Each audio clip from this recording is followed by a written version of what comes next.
मान्यवरांचे ते सहर्ष स्वागत करतो. यानंतर सूत्रसंचालनासाठी मी आचरण करतो श्रीमती प्राजक्ता मेहरे मॅडम यांना. Over to Prajakta ma'am. धन्यवाद सर. आवाज येत आहे माझा सर्वांना? हो मॅडम. सर्वांना नमस्कार. लेखन विषयक ऑनलाईन कार्यशाळाचं द्वितीय पुष्प आज आपल्या समोर सादर होत आहे. स्वतःच्या मेहनतीने शाळेचा स्तर उंचावण्याची निर्विवाद योग्यता ही शिक्षकांजवळ आहे, परंतु हीच यशोगाथा जर आपल्याला इतरांपर्यंत पोहोचवण्याचं माध्यम म्हणजे लेखन असतं. आणि याच वेळी लेखनात शिक्षक मागे पडताना आपल्याला दिसून येत आहे. आणि म्हणूनच ही लेखन विषयक कार्यशाळा घेण्याची नितांत गरज आज आपणास दिसून येत आहे. आणि म्हणून आज दिनांक 24 मे 2024 वार शुक्रवार रोजी लेखन विषयक ऑनलाईन कार्यशाळेचे दुसरे पुष्प आपणा सर्वांसमोर आज सादर होणार आहे.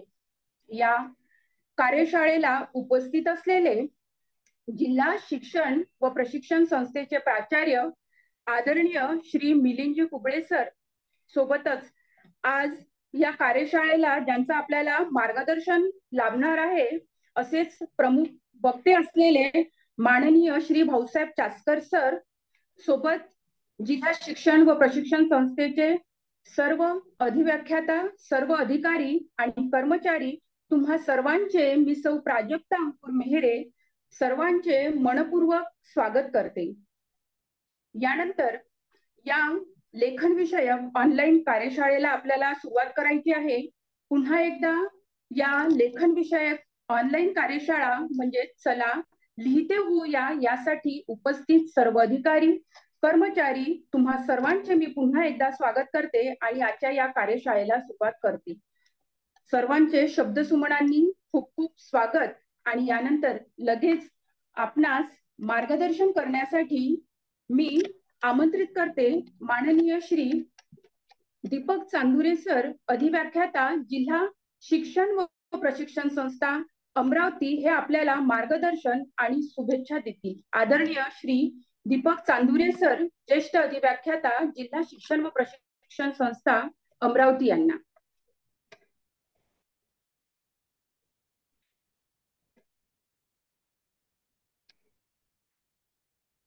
यानंतर या लेखन विषयक ऑनलाईन कार्यशाळेचं प्रास्ताविक आदरणीय चांदुरे सर सादर करतील अशी मी त्यांना विनंती करते.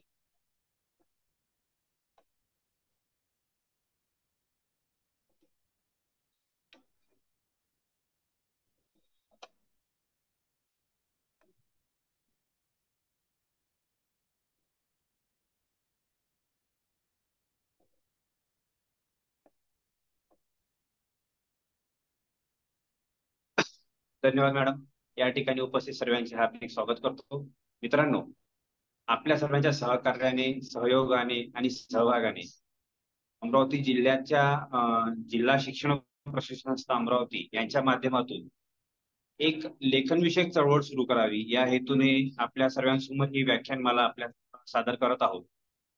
या संपूर्ण प्रपंचाचा हेतू एवढाच आहे की असं पाहायला मिळतंय की प्रामुख्याने शिक्षण क्षेत्रामध्ये फार कमी व्यक्ती जे शिक्षण क्षेत्रात काम करतात ते लिहिणारे सापडतात. आणि जे लिखाण होतं त्यात बहुतांश लिखाण हे नकारात्मक आहे असं हे एक सर्वसाधारण निरीक्षण नोंदवलं जातं. त्यामुळे शिक्षण क्षेत्राविषयी सकारात्मकता, शिक्षण क्षेत्राच्या बद्दलची सकारात्मक भावना समाजामध्ये रुजावी, प्रसारित व्हावी याकरिता सकारात्मक लिखाणाची गरज आपल्याला लक्षात येत आहे. आणि हे काम कोण करेल तर स्वाभाविक आहे ते काम आपल्या आपण सर्व जे शिक्षण क्षेत्रामध्ये कार्यरत आहोत यांना करणे भाग आहे. आणि म्हणून आपल्या सर्वांपर्यंत लेखन प्रेरणा प्रसारित व्हावी, आपल्या सर्वांना लेखन प्रेरणा व्हावी या हेतूने ही कार्यशाळा आपण आयोजित केलेली आहे. जीवन शिक्षण मंच अमरावती, जिल्हा शिक्षण प्रशिक्षण अमरावती यांचा हा उपक्रम आहे. आणि मागील एक पुष्प आपल्या सर्वांसमोर सादर झालेला आहे ज्यामध्ये सन्माननीय केनेसर यांनी वृत्तपत्र आणि अहवाल लेखन शैक्षणिक बाबींवर याबद्दल प्रकाश टाकला होता. आजचे आपले व्याख्याते जे आहेत ते आपल्या सर्वांना सुपरिचित असलेले महाराष्ट्रातील शैक्षणिक क्षेत्रातील एक सर्वांना परिचित असलेलं व्यक्तिमत्व आहे. त्यांचा अनुभव आणि त्यांचा वाणीव या माध्यमातून आपल्याला शिक्षण चला लिहिते होऊया याबद्दल आपण जाणून घेणार आहोत. यासाठी मी सर्वांना हार्दिक शुभेच्छा देतो. मित्रांनो, आजच्या तुमची एक मर्यादा राहते, वेळेची मर्यादा राहते. डाएटकडे असलेलं 100 सबस्क्रिप्शन होतं. काही परिस्थितीमध्ये स्वप्नील बनसोड जिल्हा समन्वयक आहेत NGOचे, त्यांच्या माध्यमातून आपल्याला हे सबस्क्रिप्शन मिळालेलं आहे. म्हणजे वेळेची पण मर्यादा आहे आणि सबस्क्रिप्शन म्हणजे बरेच मंडळी आपल्यापर्यंत जुळू शकतात. तर त्यासाठी मी त्यांचे आभार मानतो. या आजच्या व्याख्यानमालेसाठी उपस्थित सर्वांचे शब्दचुम्मानी स्वागत करतो आणि या पद्धतीची जी व्याख्यानमाला चालत राहील त्या सर्वांना आपण सर्वांनी भरभरून प्रतिसाद द्यावा या अपेक्षेसह आपण सर्वांनी लेखन क्षेत्रात काम करावं, लिहावं, लिहित व्हावं या शुभेच्छांसह पुढील सूत्रसंचालनासाठी मी प्राजक्ता मॅडमकडे सुपूर्द करतो. धन्यवाद मॅडम. धन्यवाद सर. अगदी मोजक्या शब्दात वेळेचं भान ठेवत आपण या कार्यशाळेला शुभेच्छा दिल्यात त्याबद्दल खूप खूप धन्यवाद. आणि ही ऑनलाईन कार्यशाळा ज्यांचं मार्गदर्शन ऐकण्यासाठी आज आपण सगळे उपस्थित झाला आहात ते भाऊसाहेब चासकर सर. पुन्हा सरांचं मी शब्दसुमनांनी स्वागत करते. पण सरांच्या मार्गदर्शनापूर्वी सरांचा थोडक्यात परिचय मी तुमच्या समोर सांगणार आहे. म्हणजे आज सर्वांना सुपरिचित असलेले असे व्यक्तिमत्व जे आपल्याला लाभलं आहे त्याबद्दल त्यांची माहिती मी आज तुम्हाला सांगणार आहे. आज आपले मार्गदर्शक लाभलेले आहेत आदरणीय श्री भाऊसाहेब चासकर सर. त्यांचा विषय आहे चला लिहिते होऊया. लेखन विषय कार्यशाळेचे दुसरे पुष्प आज आपणासमोर सादर होत आहे आणि आजचा विषय आहे चला लिहिते होऊया. या विषयावर आज आपणास लाभलेले प्रमुख वक्ते म्हणून आहेत सन्माननीय श्री भाऊसाहेब चासकर सर. सरांचा अल्पशा परिचय मी तुमच्या समोर सांगणार आहे. सरांचं शिक्षण झालं आहे MA Marathi, DED, DSM, mass communication journalism. सरांचा शिक्षक म्हणून सर आहेत कार्यरत जिल्हा परिषद प्राथमिक शाळा विरगाव, तालुका अकोले, जिल्हा अहमदनगर येथे. सरांना अध्यापनाचा 26 वर्षाचा अनुभव आहे. ते ऍक्टिव्ह टीचर्स फोरम महाराष्ट्राचे संयोजक म्हणून काम पाहतात. सोबतच दिशा फाउंडेशन अकोले येथील सर सचिव म्हणून कार्यरत आहेत. सरांचे शैक्षणिक उपक्रम सांगायचे झाल्यास माइंड मॅपचा शालेय शिक्षणात प्रभावी वापर त्यांनी सुरू केला आहे आणि या प्रयोगाचा राज्यभर अनुकरण होत आहे. आदरणीय चासकर सरांचे शिक्षणपूरक उपक्रम सांगताना मला सांगायचं आहे की सर ऍक्टिव्ह टीचर्स फोरमच्या माध्यमातून शिक्षकांच्या क्षमता बांधणीसाठी विशेष प्रयत्न सरांकडून करण्यात आले आहे. सरांच्या विशेष उल्लेखनीय बाबी म्हणजे महाराष्ट्र राज्य अभ्यासक्रम पुनर्रचना समिती 2012 पासून ते सदस्य म्हणून काम करत आहेत. महाराष्ट्र राज्य मराठी विश्वकोश निर्मिती मंडळाचे ते सदस्य आहेत. सरांच्या लेखन विषयक सांगताना एवढं सांगेल की त्यांनी वृत्तपत्रातून मासिक जीवन शिक्षण असो, किशोर असो, लोकराज्य असो यातून त्यांनी वैचारिक लेखन केलेलं आहे. पुरस्काराबद्दल सरांची माहिती मी एवढी सांगेल की नाशिक येथील साने गुरुजी संस्थांचा सरांना शिक्षक गौरव पुरस्कार 2008 साली मिळालेला आहे. सोबत श्री गमा विधायक कृतिशीलतेचा पुरस्कार सुद्धा त्यांना 2009 साली मिळालेला आहे. तंत्रस्नेही शिक्षक संमेलनात त्यांना राज्यस्तरीय आदर्श शिक्षक पुरस्कार मिळालेला आहे. असे अनेक पुरस्कार आणि अनेक लेखन त्यांचं आहे. ABP माझा, झी मराठी इत्यादी दूरदर्शन वाहिनीच्या शिक्षण विषयक चर्चामध्ये सुद्धा आदरणीय भाऊसाहेब चासकर सरांचा सक्रिय सहभाग असतो. असे शिक्षण क्षेत्रात उल्लेखनीय कार्य करणारे शिक्षणव्रती आज आपणास प्रमुख वक्ते म्हणून लाभलेले आहे. चला लिहिते होऊया या विषयावर आदरणीय भाऊसाहेब चासकर सर आपणास मार्गदर्शन करतील अशी मी त्यांना विनंती करते. तर ज्याची आपण वाट पाहत आहोत ते मार्गदर्शन आपल्याला आदरणीय भाऊसाहेब चासकर सर करतील अशी मी सरांना विनंती करते.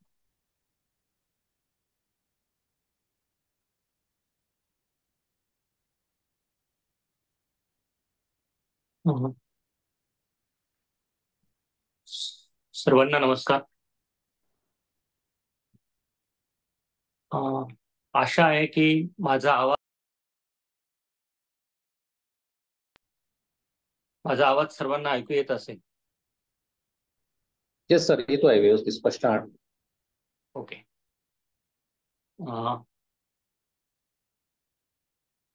खरं म्हणजे सुटीचा कालावधी असताना अमरावती डाएटच्या वतीनं हे जे काही ऑनलाईन भाषण म्हणूया किंवा गप्पा म्हणूया आयोजित केल्याबद्दल मी संस्थेच्या बद्दल कृतज्ञता व्यक्त करतो.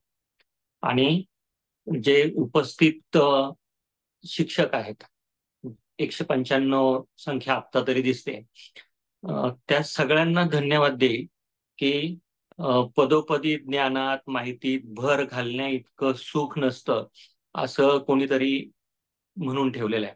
आणि आपण ही जी ज्ञानलालसा आहे ही डाएट आपल्यामध्ये निर्माण करत आहे किंवा तशा प्रकारच्या संधी उपलब्ध करून देत आहे.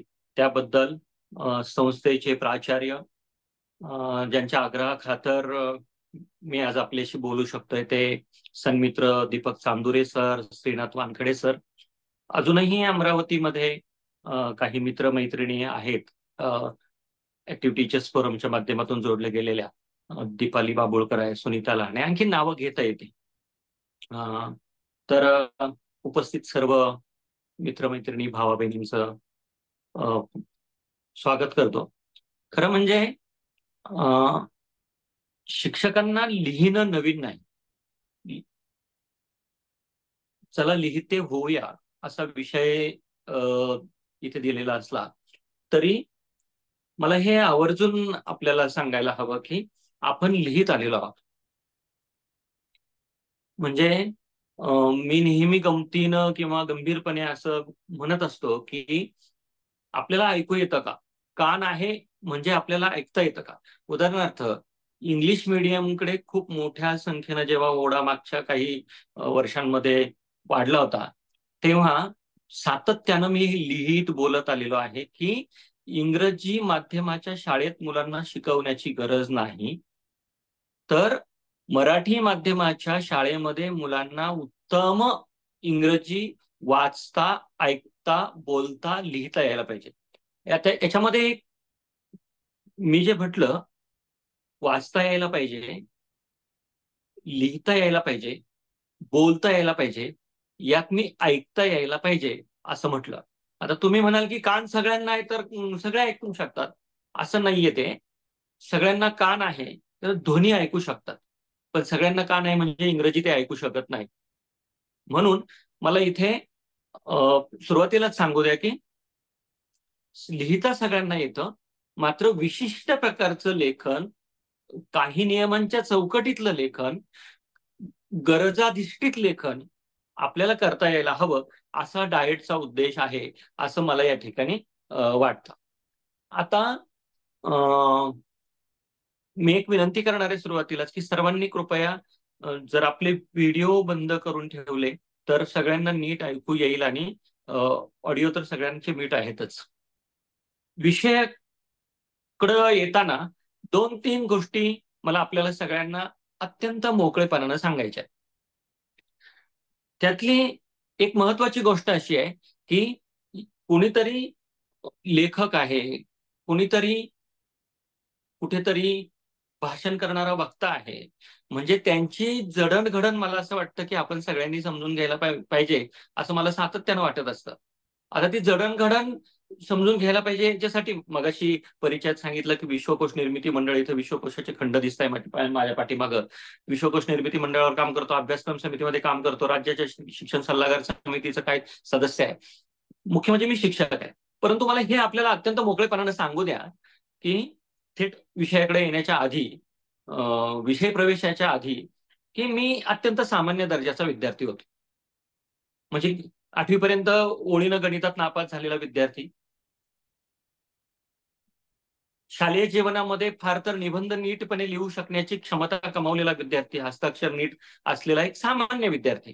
म्हणजे आपल्या डोक्यामध्ये जे काही असं असतं की हे वेगळी काही प्रजात पृथ्वीतलावर असते का, लिहिणारे, बोलणारे किंवा वेगळं काम करणारे, तर असं काही नसतं. शिवखेरांचं एक पुस्तक आहे, वी कॅन विन, त्याच्यामध्ये ते असं म्हणतात की विजेते वेगळं काही करत नाही, ते प्रत्येक गोष्ट वेगळेपणानं करतात. तर ही वेगळेपणानं करायची जी गोष्ट आहे ती मला असं वाटतं की समजून घ्यायला पाहिजे, तो प्रवास समजून घ्यायला पाहिजे. आणि माझं तर असं मानणं आहे की दोन गोष्टी माणसाला समृद्ध करतात, हुशार बनवतात, शहाणं करतात, समजूतदार करतात, की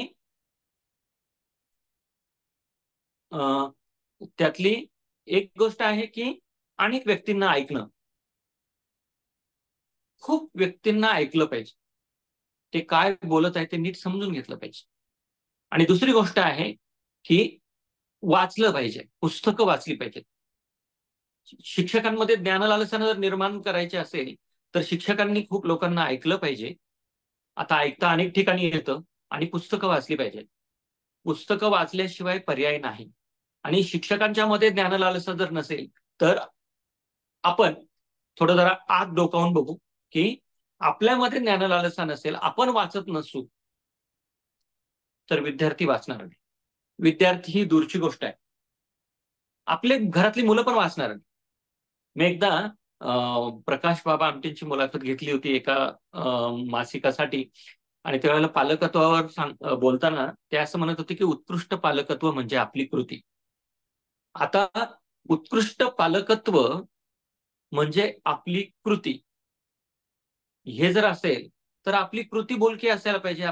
मुलं तुम्ही कितीही काही सांगितलं तर मुलं ऐकत नाही. तुम्ही जे कृती करता ते मुलं करतात.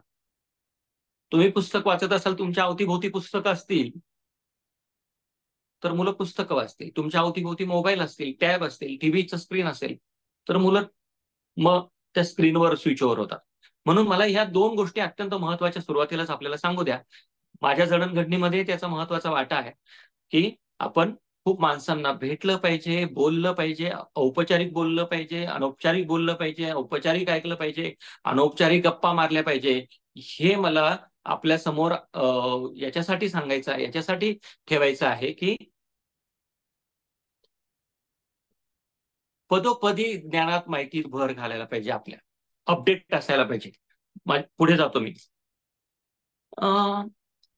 आपण सगळे जिल्हा परिषदेच्या शाळेमध्ये शिकवता असं गृहीत धरून किंवा माध्यमिक शाळेमध्ये शिकवता असं गृहीत धरून मी अजून एक गोष्ट आपल्या समोर ठेवतो.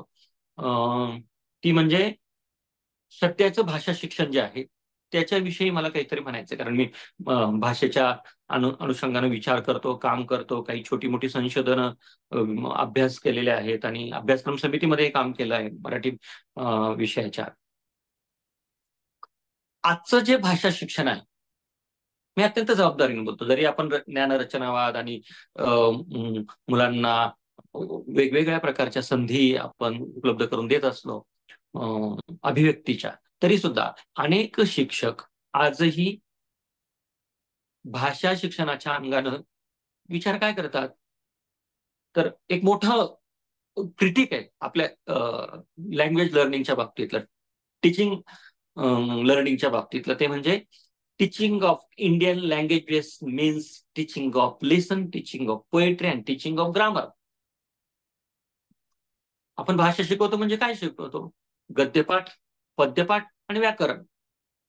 मग असं ज्या प्रकारचं शिक्षण आपण देण्याचा प्रयत्न करतो त्यातनं भाषा शिक्षणाची जी महत्वाची उद्दिष्ट ती साध्य होतात. आता तुम्ही म्हणाल लिहिते होऊया आणि हे सगळा विषय आहे, तर हे नमनाला घडावर तेल सर का अर्पण करतात आहे, तर पुढे येताना मी जरा त्याच्याविषयी सांगेल. मी असं एका एका गोष्टीला स्पर्श करत पुढे जातो, कारण ही समोर एक प्रोसेस असते. चला आता लिहिते होऊया, कुणीतरी सांगितलं, कुणीतरी भाषण दिलं, कुणीतरी लेखनाची कार्यशाळा घेतली, काही लेखनाचे नमुने दिले, काही प्रसंग दिले, त्याच्यावर लिहायला सांगितलं आणि मग ते तपासलं, त्याच्याबाबत आणखी काही मार्गदर्शन केलं आणि मग आता लिहायचं. असं होत नाही. म्हणून आपण शिक्षक आहोत तर आपल्या मुलांच्या संबंधानं जाता जाता दोन गोष्टी मला असं वाटतं की महत्वाच्या त्या सांगायला पाहिजे. आपण मुलांना भाषेच्या अंगणामध्ये मुक्तपणे अभिव्यक्त होण्याच्या किती संधी देतो? म्हणजे चुका करण्याच्या संधी पण त्याच्यामध्ये आल्या, पण भाषेच्या अंगणामध्ये मुक्तपणे अभिव्यक्त होण्याच्या किती संधी देतो? आजचं शिक्षण परीक्षेसाठी दिसतं, ते आयुष्यासाठी करायला पाहिजे. मग आयुष्यासाठी जर ते शिक्षण करायचं असेल तर मग भाषा शिक्षणाचा एक अल्टिमेट गोल, एक उद्दिष्ट जे आहे ते काय आहे?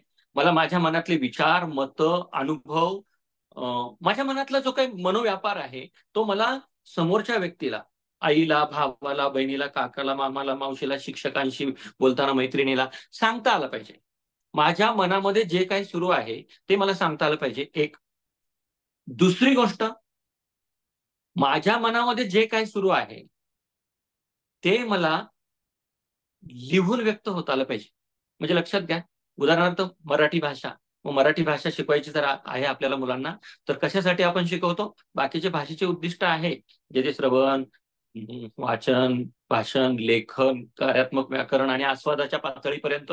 त्या काय मी अकॅडमिक पार्टमध्ये फार पडणार नाही आणि ते बोजड आणि हे होण्याची शक्यता आहे. पण माझ्या मते आपण मुलांना भाषा शिक्षण जे देतो त्याच्यात दोन गोष्टी अत्यंत महत्वाच्या आहेत. ते म्हणजे माझ्या लिहिणं आणि बोलून व्यक्त होत आहे. मग आता ज्या मुलांना आपण, उदाहरणार्थ आम्ही हस्तलिखित करत असतो, तर यंदा 2 हस्तलिखित आम्ही केली मुलांसाठी. आम्ही बोलतो, आम्ही लिहितो, आम्ही वाचतो, आम्ही लिहितो. आणि तिसरं एक 5वीच्या वर्गातलं जे हस्तलिखित आहे ते म्हणजे एक गोष्ट सांगू का. तर ह्या संबंधानं खूप एक गोष्ट सांगू का म्हणजे मुलांनी लिहिलेल्या गोष्टी. मुलांनी वाचलेल्या पुस्तकाचा परिचय 2-2, 3-3, 4-4 पानं, नंतर कधीतरी त्याच्याविषयी प्रत्यक्ष किंवा ऑनलाईन पद्धतीनं बोलता आलं तर बघूया. कारण भाषा शिक्षण आम्ही जोपर्यंत पाठ्यपुस्तकाच्या पोलादी चौकटीतून बाहेर काढत नाही तोपर्यंत आपण ज्या व्यवस्थेमध्ये शिकलो तिथेही आपल्याला नीट लिहिता, म्हणजे स्वतंत्र लेखन करण्यात मर्यादा येतात.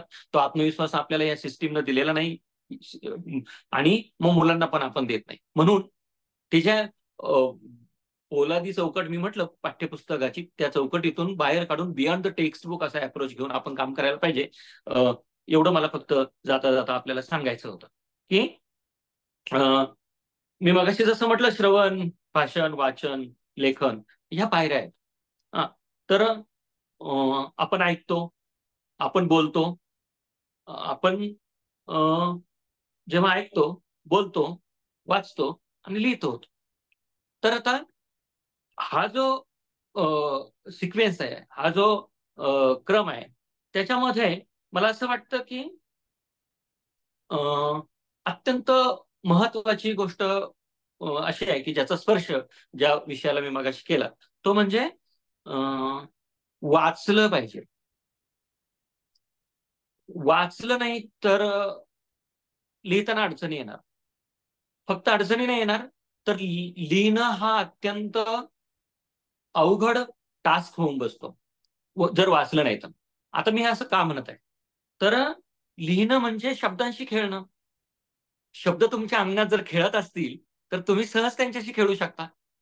शब्द, भाषा आकळली पाहिजे, भाषा वळवता आली पाहिजे. म्हणजे ज्यांना आपण आरती प्रभू या नावानं कविता ज्यांनी लिहिल्या,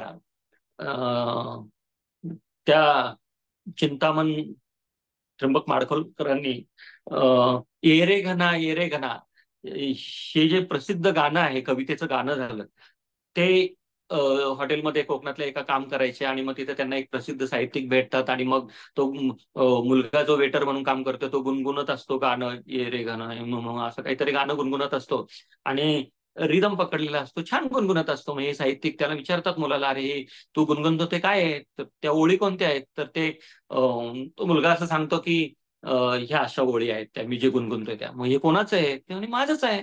तुझंही हे?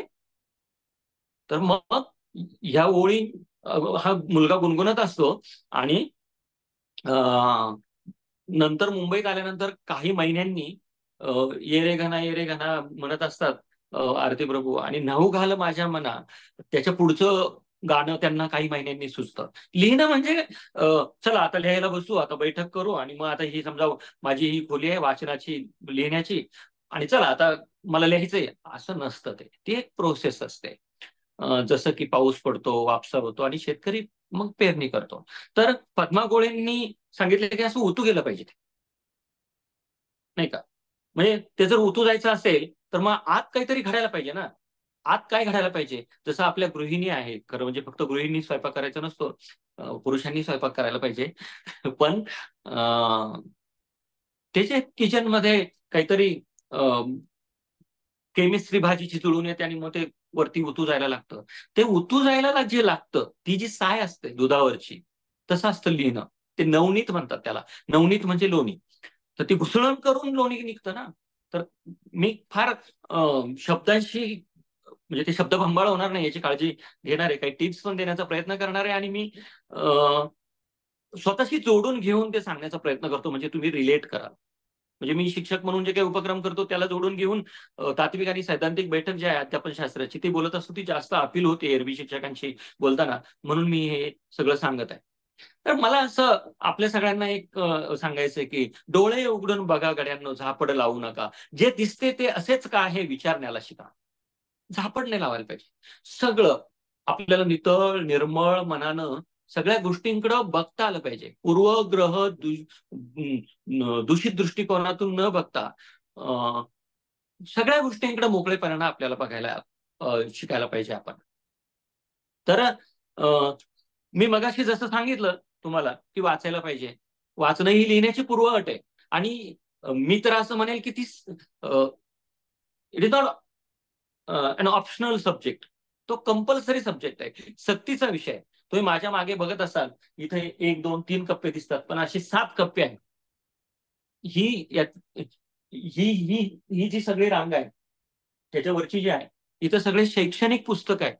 म्हणजे त्याच्यामध्ये डेव्हिड ग्रीबल पासून जॉन डुई पासून तर गिजूभाई बधे का महात्मा गांधी विनोबापर्यंत सगळं आहे. मी हे का सांगत आहे, याच्यामध्ये आत्मप्रौढीचा लवलेश नाहीये, कृपया समजून घ्या. पण तुम्ही जेव्हा वाचता तेव्हा कोणी काय लिहिलेलं आहे, कसं लिहिलेलं आहे, कोणते विषय कशा प्रकारे मांडलेले आहे, कथा, कादंबरी, ललित निबंध, कविता, समीक्षा, चरित्र, आत्मचरित्र, विज्ञान विषयक, असं सगळं जेव्हा आपण वाचत जातो तेव्हा आपल्याला अंदाज येतो की कसं मांडलेलं आहे, म्हणजे मांडणी. दुसरी एक महत्वाची गोष्ट आहे, पुस्तकं आहेच आहे, पण नियतकालिका आपण वाचायला पाहिजे.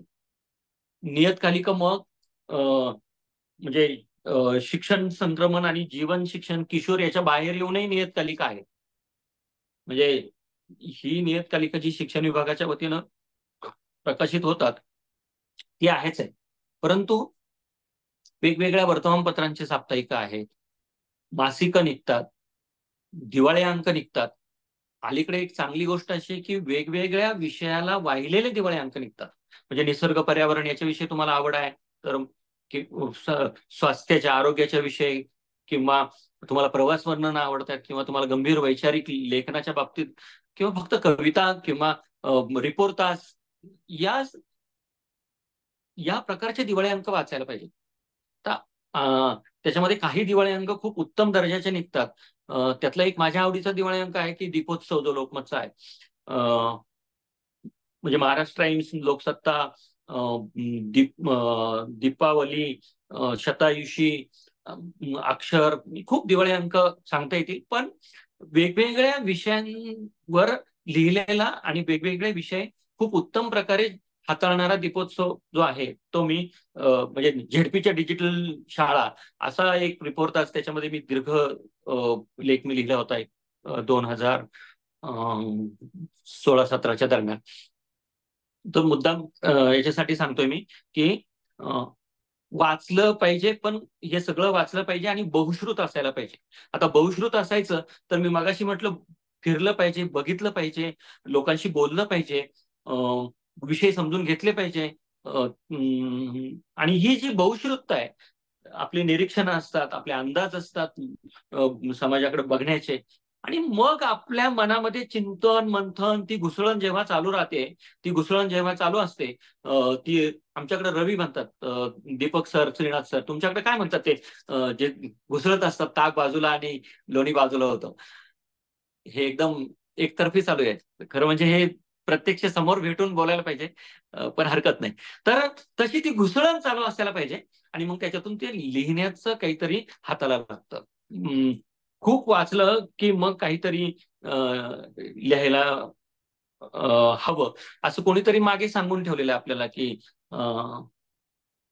दिसा माझी काहीतरी लिहित जावे, प्रसंगी अखंडित वाचित जावे. हा, हा वाचनानं आपला वैचारिक पिंड पोचतो, आपलं भरण पोषण होतं. वाचन हे मनाचं खरं तर अन्न असतं. आणि मग मला असं वाटतं की आपल्याला लिहिण्याची गोष्ट सोपी होत जाते. वाचाल तर वाचाल असं ही लोकोक्ती आहे. लोकोक्ती म्हणजे काय?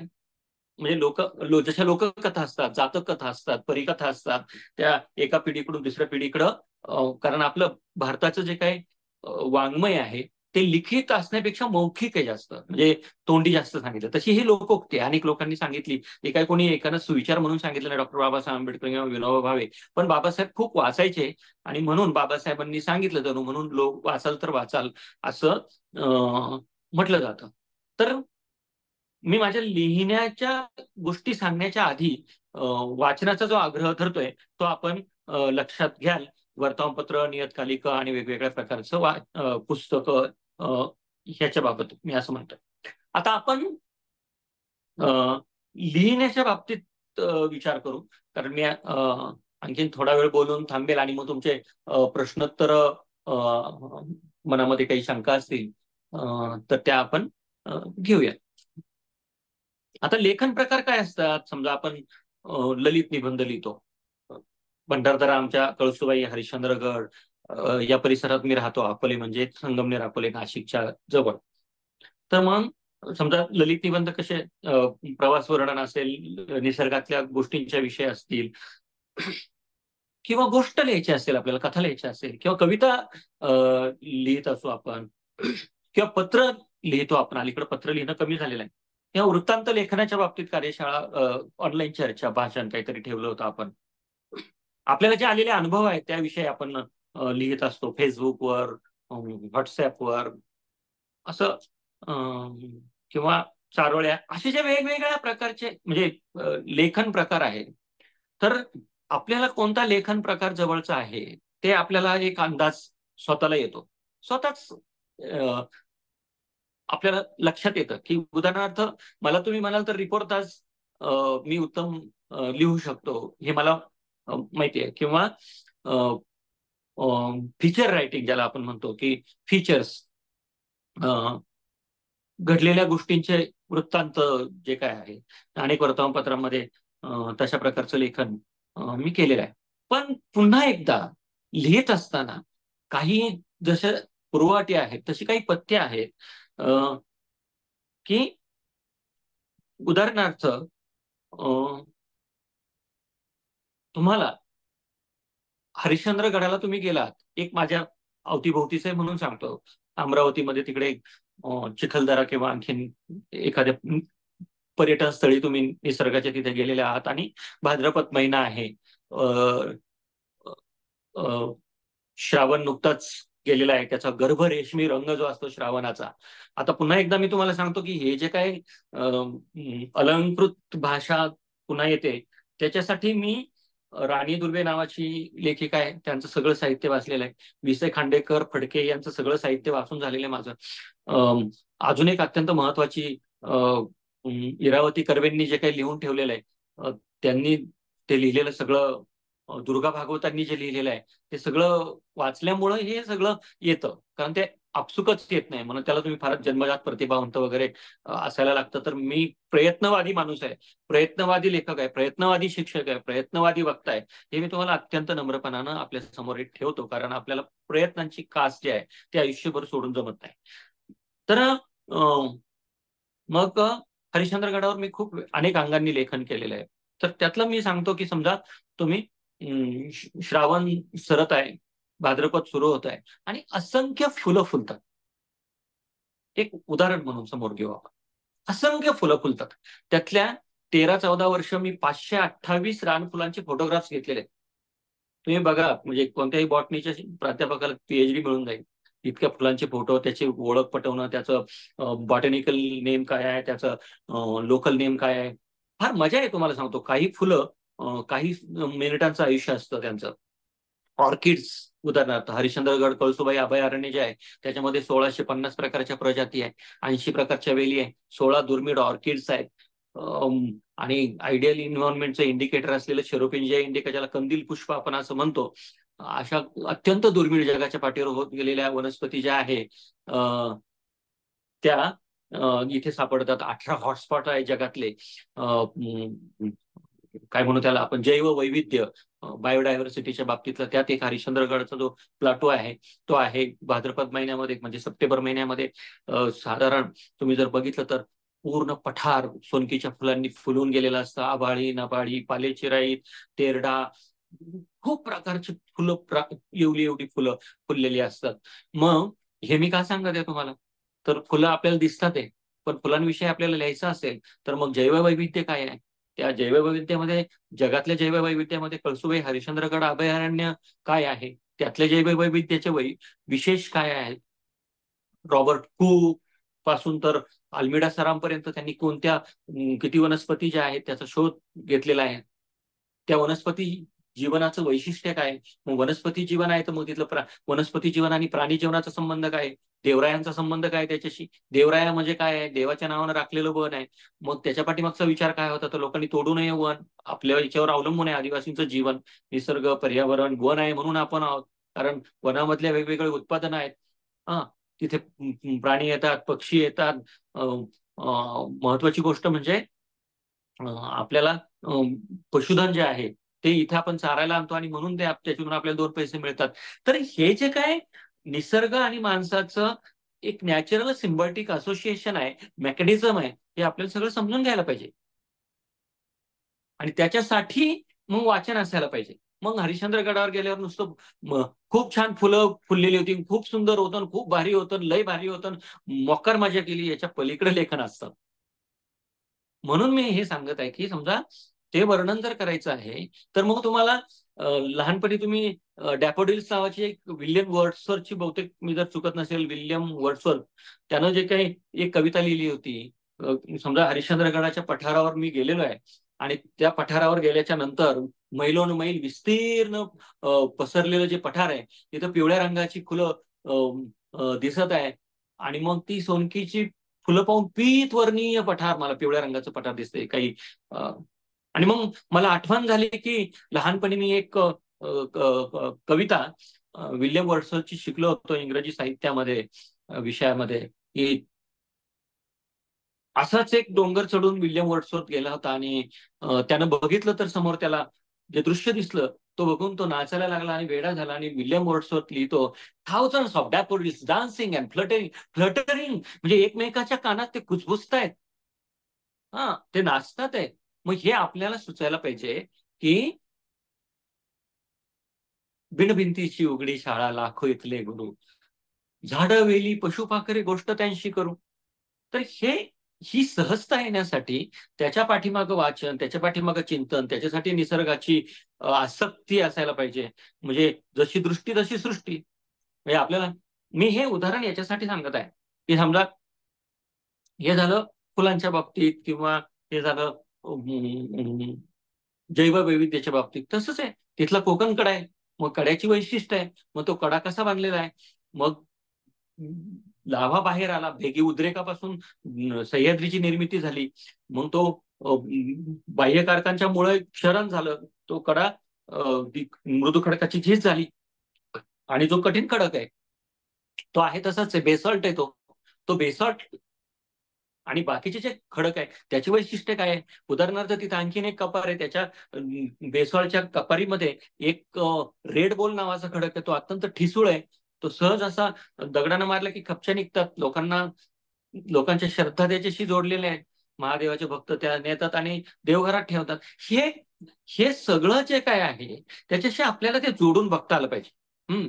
उदाहरणार्थ की दगडावर कोरलेले लेख शिलालेख असतात. मग ते शिलालेख कधी कोरलेले आहेत, त्याचा कालखंड काय आहे, शिलालेखांचा अभ्यास कोणी केलेला आहे. व्ही कोलते असतील, बर्जेस, सिंक्लिअर, फर्ग्युसन, त्या लोकांनी येऊन हरिश्चंद्रगडावरच्या शिलालेखांचा अभ्यास केलेला आहे. हे मग आपल्याला कोश वाङ्मय बघायला पाहिजे, संस्कृती कोश बघायला पाहिजे. हे विश्वकोश निर्मिती मंडळ आहे, त्यांनी काही प्रसिद्ध केलेले ग्रंथ असतात.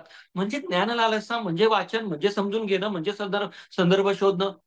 उदाहरणार्थ तिथे एक हरिश्चंद्रगडाच्या प्रकाराच्या भिंतीवर एक शिलालेख आहे, चक्रपाणी वटेश्वरा तस्य सुत सुनंदनो विकट देऊ ओम. मग हा शिलालेख कधी आहे, मग चांगदेव जे होते वटेश्वर पंथाचे, त्यांचा एक शिष्य होता विकटदेव, तो येऊन गेला होता. मग चांगदेव 12व्या शतकामध्ये होते. तत्वसार ग्रंथाची रचना चांगदेवांनी तिथे केली. मग ते चांगदेवांनी जी रचना केली त्याच्या 18व्या अध्यायामध्ये लिहिलेलं आहे, मंगळगंगा सरी तो हरिश्चंद्र नाम पर्वतून, तेथे हा ग्रंथ सिद्ध केला.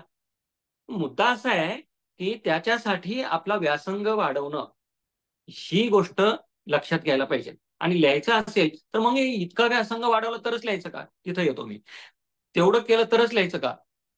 कारण मला चांदोरे सर आणि प्राचार्य सर हेही म्हणत होते, श्रीनाथ सर, की जरा छोट्या मोठ्या गोष्टी हे फार विद्वत्ता प्रचूर वगैरे होऊ नये याची काळजी घेतो. तर मग छोट्या गोष्टी आहेत की हे हा एक मुद्दा झाला.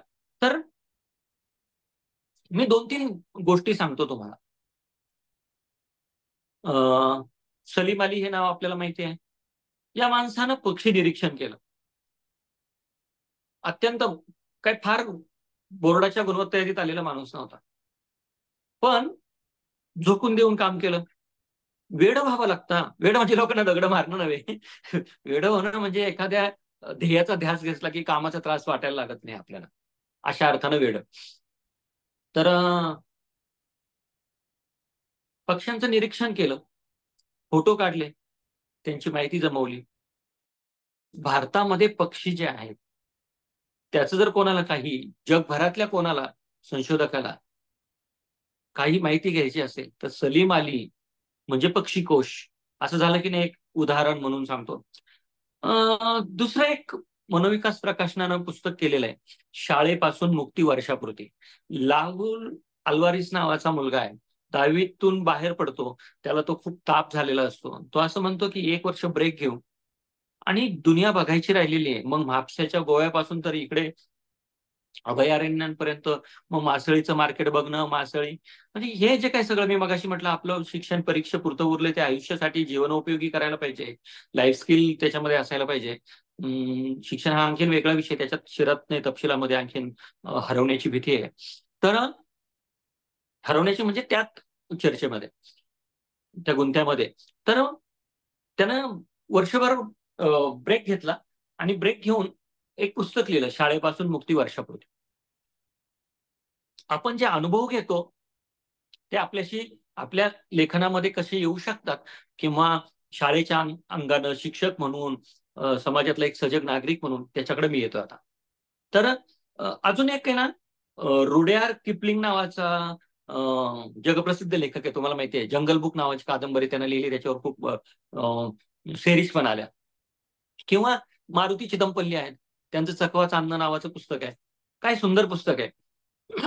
मी हे याच्यासाठी सांगत आहे की आपण जर बघितलं, मारुती चिदंपल्ली फॉरेस्टमध्ये नोकरी करत होते, आणि फॉरेस्टमध्ये नोकरी करता करता त्यांना या सगळ्या गोष्टी त्यांनी ज्या बघितल्या, मग बिबट्या असेल, वाघ असेल, पक्षी असतील, जंगल असेल, जंगलातलं एकूण सहजीवन असेल, एकमेकावरचं अवलंबित्व, मग त्यातली निरीक्षण, मग ते हळूहळू लिहायला लागले. त्यांना सुरुवातीला इतकं सुंदर लिहिता येत नव्हतं, ललित अंगानं त्यांनी लिहिलं. मग त्यांना 4 लोकांनी गोष्टी सांगितल्या, संशोधनं काय झालेली त्याच्या संबंधातली, मग त्याची तपशील त्यांनी द्यायला सुरुवात केली. उदाहरणार्थ माइंड मॅपचा उल्लेख झाला मगाशी, तर मला हे असंच सहज सुचलं होतं की यार आपण म्हणजे त्याच्या आधी मी झोपेचा तास घेत होतो, 1ली 2रीला शिकवत होतो, आणि पहिलीची मुलं कंटाळून जायचे.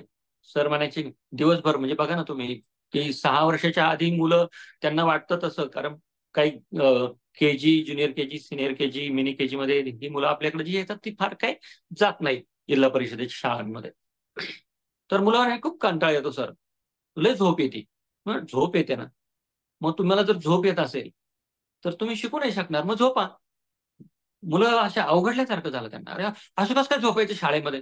मी म्हटलं मग असं कसं झोपायचं, म्हणजे मग घरी झोपताना आई अंथरून घालून देते, अमुक करते तमुक करते. म्हटलं मग मी चटई अंथरून देतो, झोपा. मुलं अवघडल्यासारखं व्हायचं त्यांना एकदम. अरे म्हटलं मी तुमच्याबरोबर झोपतो. मग आम्ही दुपारचं जेवण झालं, मुलं वर्गात आली की झोपायचं अर्धा तास मस्त, आणि मुलं फ्रेश व्हायची, एकदम आनंदी व्हायची. जे मन पिडलेलं आहे. जे मन भावनिक मानसिक दृष्ट्या स्वस्थ नाही ते मन जगातली कोणतीही कृती करू शकत नाही.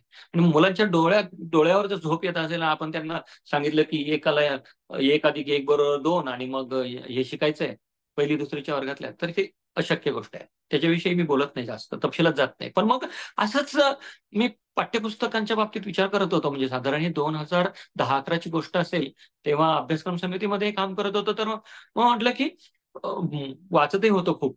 मी म्हटलं की हे जे धडे कविता शिकवणं याच्यातून आपण भाषा शिक्षण बाहेर आणायचं असेल काय करू शकतो. मग मुलांशी गप्पा मारत होतो मी. गप्पांचा तास नावाने एक सिरीज लिहिलेली मी ॲग्रोवन आणि याच्यामध्ये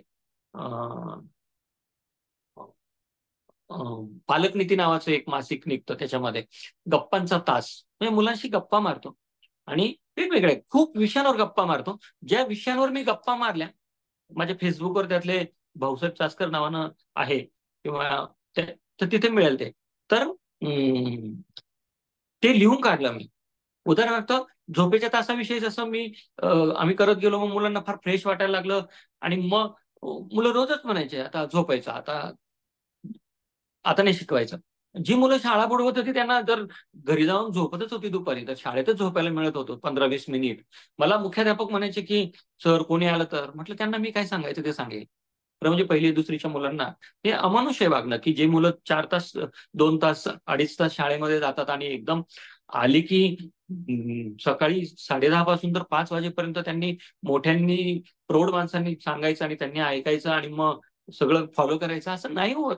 म्हणजे मानसिक भावनिक सुरक्षितता ही कोणत्याही गोष्ट करण्याची पूर्वअट आहे. म्हणजे मानसिक भावनिक दृष्ट्या तुम्ही स्वस्थ असाल तरच मस्त काम करू शकता, जगातलं कोणतं, म्हणजे मोठी किंवा लहान माणसं.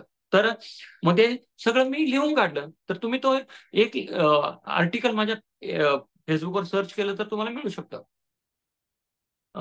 किंवा मी चांदोरे सर, श्रीनाथ सर, त्यांच्यापैकी कोणाला तरी पाठवून ते शेअर करतील. ते तुम्हाला अंदाज येईल की शाळेमध्ये एक गोष्ट केलेली आहे आणि त्याचं काय झालेलं आहे. दुसरी मी गोष्ट सांगतो, माइंड मॅप म्हणजे काय. उदाहरणार्थ भाकरीची गोष्ट असं काहीतरी एक पाठ होतात, 2री-मध्ये 3री-मध्ये असेल. आणि ते भाकरीची गोष्ट पाठ शिकवताना माझ्या असं लक्षात आलं की हा पाठ जो आहे तो खूप आधा अधुरा आहे. आणि text book is one of the tool only. एक साधन आहे, साध्य नाही. मग आपण मुलांशी गप्पा मारू. भाकरी म्हणजे काय रे. मग भाकरी म्हणजे मुलांनी सांगितली की भाकर म्हणजे काय. तर आता आदिवासी मुलं पण वर्गात 50% होती. आमचा तालुका ट्रायबल बेल्ट मधला आहे. तर मग भाकरी तर ज्वारीची भाकरी, बाजरीची भाकरी, गव्हाची जी पोळी म्हणतात आपल्याकडच्या जगामध्ये, त्याला आम्ही चपाती म्हणत होतो, पण मुलं त्याला पण भाकरी म्हणतात, गव्हाची भाकरी. आणि विच इज नॉट रॉंग. म्हणजे मुलांनी दिलेली 100% उत्तरं आपण स्वीकारली पाहिजेत. आणि मग भाकरी करताना काय करायला लागतं, मुलांचं निरीक्षण किती बारीक होतं बघा.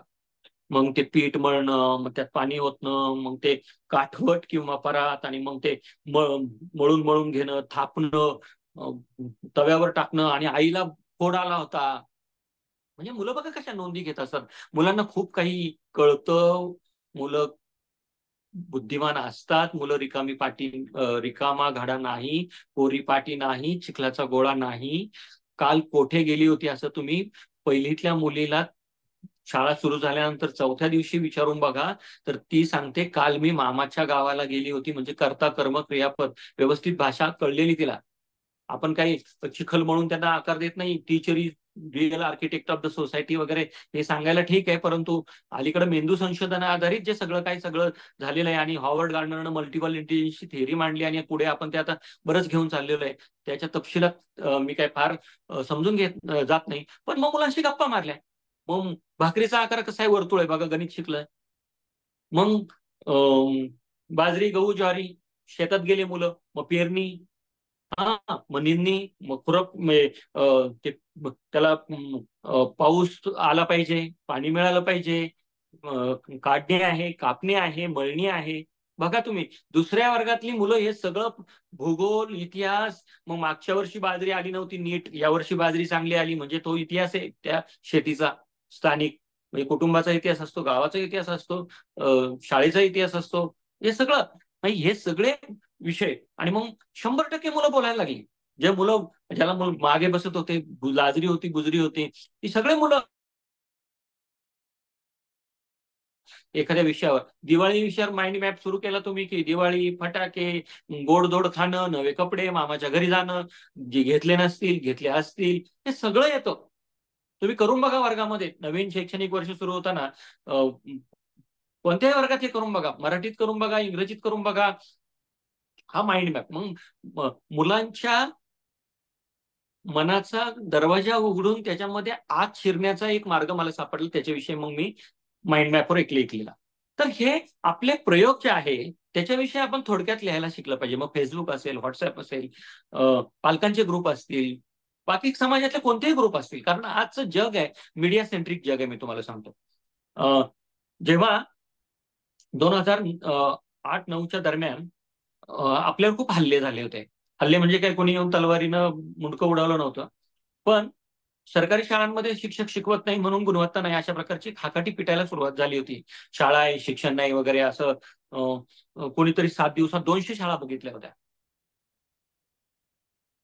7 दिवसात 200 शाळांचा अभ्यास कोण कसं करू शकतं जगामध्ये? म्हणजे जॉन ड्यूई पासून आणखीन कोणी नामवंत शिक्षणातला माणूस आलं, तो भाग आला इथं. पण जागतिकीकरणानंतर शासकीय शिक्षण व्यवस्थेची विषयीची टीका टिप्पणी वाढलेली आहे. त्याच्यामध्ये प्रथम सारख्या संस्था ज्याच्यामध्ये भांडवलदार लोक, त्यांच्या बोर्ड ऑफ डायरेक्टर मध्ये अंबानी, बिर्ला अशी लोक असतात, ते अहवाल प्रसिद्ध करतात आणि सरकारी शाळांची बदनामी करतात. खरं म्हणजे त्या सगळ्या व्यवस्थापनांच्या शाळांमधल्या मुलांना प्रश्न विचारतात, बदनाम होताना फक्त सरकारी शाळा होतात. हा प्रश्न मी त्यांचे प्रमुख डॉक्टर रुक्मिणी बॅनर्जी यांनाही विचारला होता. त्याच्याविषयी खूप लेखही लिहिले आणि टीव्ही चॅनलवर खूप बोलणं झालेलं आहे. मुद्दा तो नाहीये. म्हणजे आपल्या सगळ्या शाळांमध्ये खूप गुणवत्ता आणि छान वातावरण आहे आणि सगळं आपण करतो असाही अर्थ नाही. आपणही आपल्यामध्ये डोकवायला पाहिजे आणि दुरुस्त्या करायला पाहिजे. कारण जे बदललं नाही ते टिकलं नाही, हे सगळ्या भावा बहिणीनं, मित्रमैत्रिणींना नीटपणानं लक्षात घेण्याची गरज आहे. आणि मी मगाशी जसं म्हटलं, मीडिया सेंट्रिक जग आहे. वर्तमानपत्राच्या पानामध्ये, टीव्हीच्या स्क्रीनवर, मोबाईलच्या स्क्रीनवर जेवढं दिसतं तेवढंच दुनियेत घडतं. इतकं संकुचित झालेलं जग आहे हे, इतकं संकुचित झालेलं जग आहे. आणि मग त्या मोबाईलच्या स्क्रीनवर, व्हॉट्सअपवर, इन्स्टावर, फेसबुकवर आपल्या स्टेटसला 4 ओळी कॅची एखाद्या उपक्रमाविषयी किंवा 40 ओळी आपल्याला लिहिता आल्या पाहिजेत. तर काय केलं, तो उपक्रम कसा सुचला, माइंड मॅप कसा सुचला, त्याच्याविषयी डोक्यामध्ये काय चिंतन मंथन चालू होतं. मग त्या गोष्टी आपण प्रत्यक्ष ज्या केल्या त्या कशा केल्या, मुलांचा प्रतिसाद कसा होता, मग त्या आउटकम काय आहे त्याचा. तर सगळी मुलं बोलायला लागली, सगळ्या मुलांना कॉन्फिडन्स आला, काही चूक नाही. सर, मॅडम, आपण सगळे जे उत्तर सांगतो 100% उत्तर बरोबर आहे, हा ऍश्युरन्स देतात आहे, मग आपण बोलू. ज्या मुलांना न्यूनगंड होता, बोलू का नको का, सांगू का नको का, चुकेल का, आपल्याला सुद्धा असतो न्यूनगंड की नको, कोण असेल, कोण काय म्हणेल, लोक काय म्हणतील, हे सगळं सोडून द्यायला पाहिजे. लोक काय म्हणतील, सबसे बुरा रोग क्या कहेंगे लोक, पटतंय का बघा. तर मग याच्यातून जेव्हा टीका टिप्पणी होत होती तेव्हा अपर्णा वेलणकर ज्या लोकमतच्या तेव्हा फीचर एडिटर होत्या, त्यांनी मला सांगितलं की तू खूप फिरतो आणि फेसबुकवर मी तुझ्या वाचते. बघा, फेसबुकवर मी लिहितो आणि फेसबुकवर मी जे लिहितो त्याच्या बातम्या होतात. म्हणजे परवा मी एक छोटी गोष्ट फेसबुकवर लिहिली होती, तर त्याची टाइम्स ऑफ इंडियामध्ये एक पानभर बातमी झाली, इलेक्शन ड्युटीमध्ये शिक्षकांना कोणता त्रास होतो याचा. म्हणजे आपण बोलायला पाहिजे, आपण लिहायला पाहिजे, आपण सभ्यता आणि सुसंस्कृतपणाच्या सगळ्या चौकटी आणि कायद्याच्या चौकटीत राहून, संविधानाच्या दायऱ्यामध्ये राहून आपण व्यक्त होऊ शकतो. सर्वोच्च न्यायालयाने आपल्याला सांगितलं की तुम्ही नागरिक म्हणून तुम्हाला हे स्वातंत्र्य आहे, फक्त आपण त्याचं स्वैराचारात रूपांतर करू नये. तर मग हे जेव्हा सांगितलं तेव्हा सरकारी शाळांमधील समृद्धीचे बेटा असा एक मी लेख लिहिला, लोकमतनं पानभर तो छापला. तर त्यांचं असं म्हणणं होतं की जर सारखे हल्ले शिक्षकांवर होत राहिले, शिक्षकांचं प्रतिमाभंजन होत राहिलं, शिक्षकांच्या योगे सरकारी शाळांची आणि शिक्षण व्यवस्थेची जर प्रतिमा मलिन केली गेली, तर सगळीकडे नकारात्मकता निर्माण होईल. आणि एकदा का नकारात्मकता निर्माण झाली की सकारात्मकतेचे इंजेक्शन नाहीये, निराशा वाढेल, वैफल्य वाढेल आणि सिस्टीम क्रॅश होईल. तसं होऊ नये म्हणून आपण एक पॉझिटिव्ह डिस्कोर्स तयार करू, समाजामध्ये चांगलं, शाळांमध्ये जे काही चांगलं चाललंय त्याच्याविषयी आपण बोलायला लागू. ते बोलायला लागलो. पुढे मला लोकसत्तेनं सांगितलं की तुम्ही हे जे काही शिक्षक वेगवेगळं काम करतात ते त्याच्यावर लिहा. मग 2012 साली मी त्या सदराचा सहलेखक होतो, नवनिर्माणाचे शिलेदार. मग वेगवेगळ्या शाळांमध्ये शिक्षक जे मजबूत काम करताय जिल्हा परिषदेच्या शाळांमध्ये त्याच्याविषयी लिहिलं. मग पुढे मला पुण्यनगरीनं आणखी सांगितलं की तुम्ही याच्याविषयी नवनिर्माणाचे शिलेदार जे लिहिलं होतं शिक्षणाची भेट, त्याच्यावर मी कॉलम लिहिला. त्याच्यातून सरकारी शाळांमध्ये जे काही वेगवेगळ्या प्रकारच्या ऍक्टिव्हिटीज फोरमच्या माध्यमातून मला कळत होतं, सोशल मीडियाच्या माध्यमातून वेगवेगळ्या डाएटमध्ये वेगवेगळ्या जिल्हा परिषदा बोलायला बोलवतात. मी जाऊन बघत होतो, समजून घेत होतो, निरीक्षण करत होतो, नोंदी घेत होतो, शाळा बघत होतो, मुलांशी बोलत होतो. त्याच्यातून मी ते कॉलम लिहित गेलो. त्याचं मेहता पब्लिशिंग हाऊस पुस्तक करताय. शिक्षकांनी काय केलं, शिक्षकांनी केलेले उपक्रम मी जे वर्तमानपत्रात लिहिले ते फेसबुकवर, व्हॉट्सअपवर शेअर झाले. त्याच्यातून काहीतरी लोकांनी आणखीन वेगवेगळ्या प्रकारच्या गोष्टी कशा करता येतील त्याचा प्रयत्न केला आणि एक सकारात्मकतेचा व्हायरस स्प्रेड व्हायला सुरुवात झाली, पॉझिटिव्हिटीचा. त्याच्यातून अनेक लोक शिकत गेले ना. म्हणून आपण लिहिलं पाहिजे, आपण बोललं पाहिजे. हा मुद्दा माझा आग्रहानं मी या ठिकाणी आपल्याला सांगू इच्छितो.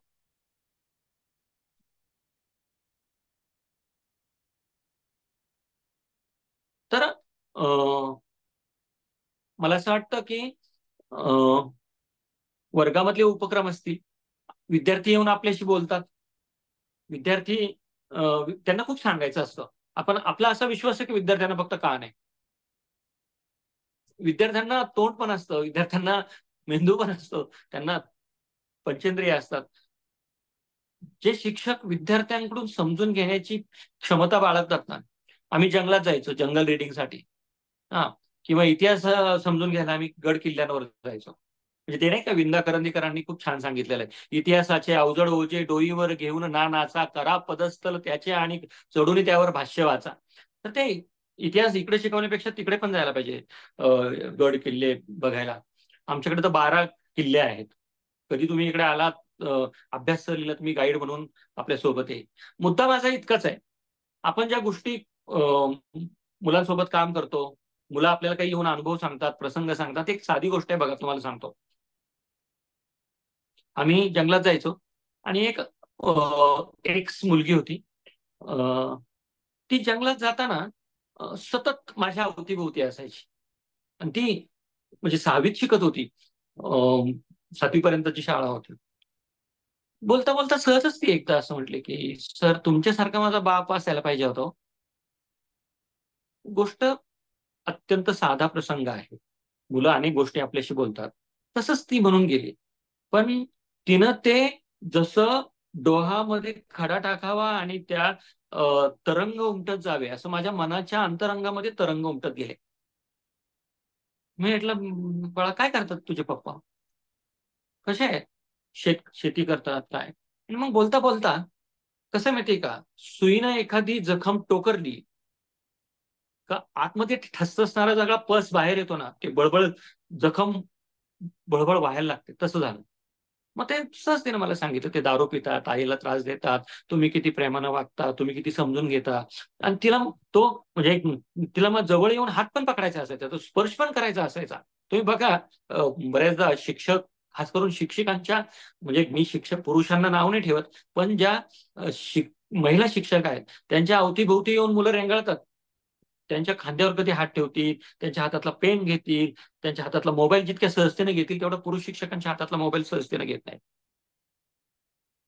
त्याचे कारण काय आहे आपल्या सगळ्यांना माहिती आहे. स्त्री ही वात्सल्य मूर्ती असते, प्रेममूर्ती असते, आणि ऍक्सेस असतो मुलांना. जसं आईच्या अवतीभोवती रेंगाळतात तसं आईचं एक प्रारूप म्हणून बघतात.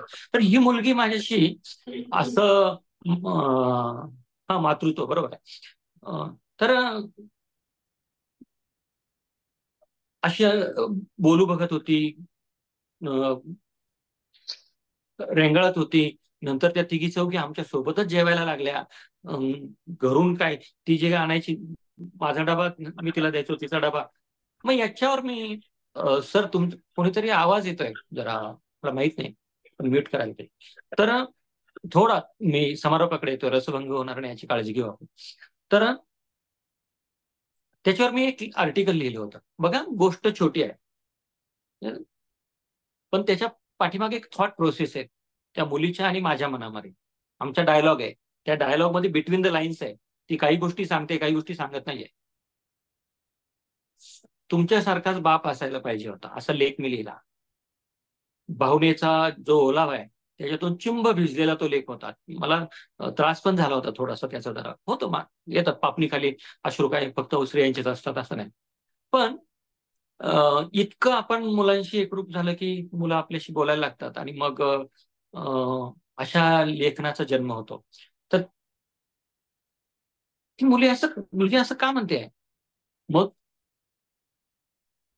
बापाविषयी मुलं असा काय विचार करत असतील? असा विचार का करतायत? मग बाप पालकत्व नावाची गोष्ट निभावतायत का? का आपण फक्त स्त्रियांवरच ढकलून दिलेले पालकत्व? मग बापाचा मुलांच्या गालाला स्पर्श होतो का ओठांचा बापाच्या? बापाला मुलं बिलगतात का? नसतील बिलगत तर का नाही बिलगत? का बाप हा कोरडी व्यक्ती आहे? जरा भावनेचा ओलावा नसतोच का? तो थंबलेला नसतोच का? तो महापूर येतो की नाही? पूर येतो की नाही? अशा सगळ्या गोष्टींचं मग चिंतन मंथन एक होत गेलं. आणि मग इंद्रजित माझे मित्र आहेत, त्यांची बापाची कविता होती तेव्हा अभ्यासक्रमामध्ये. तर मग लता एवळे नावाची पण एक कवयित्री आहे, शिक्षिका आहे आपली दौंडच्या आसपास. ती पण लिहिते की उरिहंद का दाटतो या गोष्ट बापाची सांगताना, मी लिहाया शिकले मग सभेत बोलले. हे कविता मोठी आहे, पण असा जन्म होतो लेखनाचा. आणि त्या प्रसूतीच्या वेदना असतात, तशाच कळा असतात. ते आपल्याला समजून घ्यायला पाहिजे. मी प्रश्नांकडे येतो. Over to you. Thank you.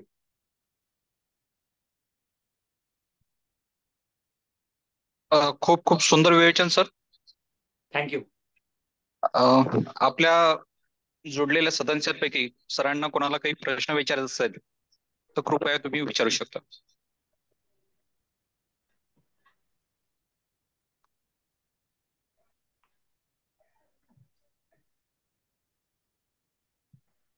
Chat box मध्ये लिहिलं तरीही चालेल.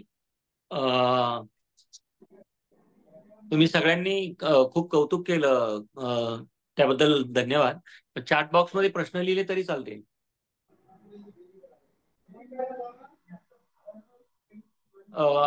चॅट बॉक्स मध्ये लिहिलेले किंवा Prajakta madam, Shrinath sir, Deepak sir, कोणीतरी चॅट बॉक्स मध्ये लिहिलेले प्रश्न लिहिले आणि ते वाचून दाखवले तरी चालतील. किंवा प्रश्न नसतील तर आपण थांबूया. असतील तर विचारा. खरं म्हणजे प्रश्नांचं मोहोळ उठायला पाहिजे. प्रश्नांचं असं मोहोळ उठायला पाहिजे. Over to Prajakta ma'am. धन्यवाद सर.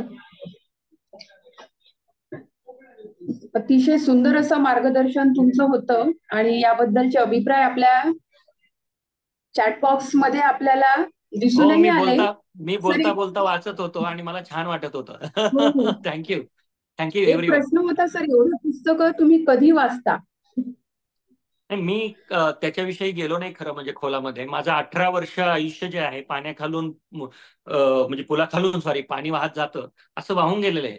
मी अशा घरामध्ये शिकलेलो आहे की पाठ्यपुस्तक हे एकमेव पुस्तक होतं माझ्या घरामध्ये. माझे आई वडील शेतकरी होते, खूप समजदार, शहाणे होते. खूप गोष्टी मी त्यांच्याकडून शिकलेलो आहे. शेतीच्या संबंधानं माझ्या आईवर मी 3 कविता लिहिलेल्या आहेत. त्याच्यामध्ये संगतीनी सोबतीनी बरोबर तू बोलायची तेव्हा गंगा शेतकरी साहित्याची माझ्या अंगणातून व्हायची, म्हणजे पडवीमध्ये त्या गप्पा मारत बसायच्या, अशा ओळी आहेत. तर एक असं आहे की ग्रामीण अत्यंत छोट्या खेड्यामध्ये जन्म झाला आणि पाठ्यपुस्तकाच्या शिवाय कोणतंही पुस्तक मी म्हटलं तसं माझ्या घरात नव्हतं. पण पुढे जेव्हा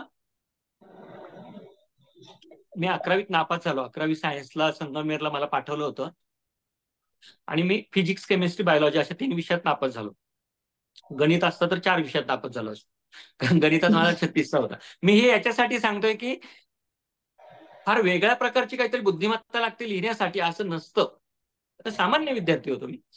मग ते लक्षात आलं की नापास होऊन आल्यानंतर सायन्सला प्रवेश घेतला होता आणि नापास होऊन आल्यानंतर एक शिक्षक होते भास्कर खांडगे नावाचे. त्यांच्या हातात नेहमी पुस्तक बघायचो मी. ते लेखक होते आणि मग ते मुलांना आग्रह करायचे की समजा लाल चिखल हा धडा आहे, तर भास्कर चंदनशिव यांनी या कादंबरीमध्ये या पुस्तकामध्ये कथासंग्रहामध्ये तो लिहिलेला आहे, तो कथासंग्रह तुम्ही वाचा बघा. किंवा तुकारामाचं काहीतरी एखादा अभंग आहे, वृक्षवल्ली आम्हा सोयरे किंवा असाध्य ते साध्य करिता सायस कारण अभ्यास वगैरे, तर त्यांचा आग्रह असायचा की तुम्ही गाथा वाचा.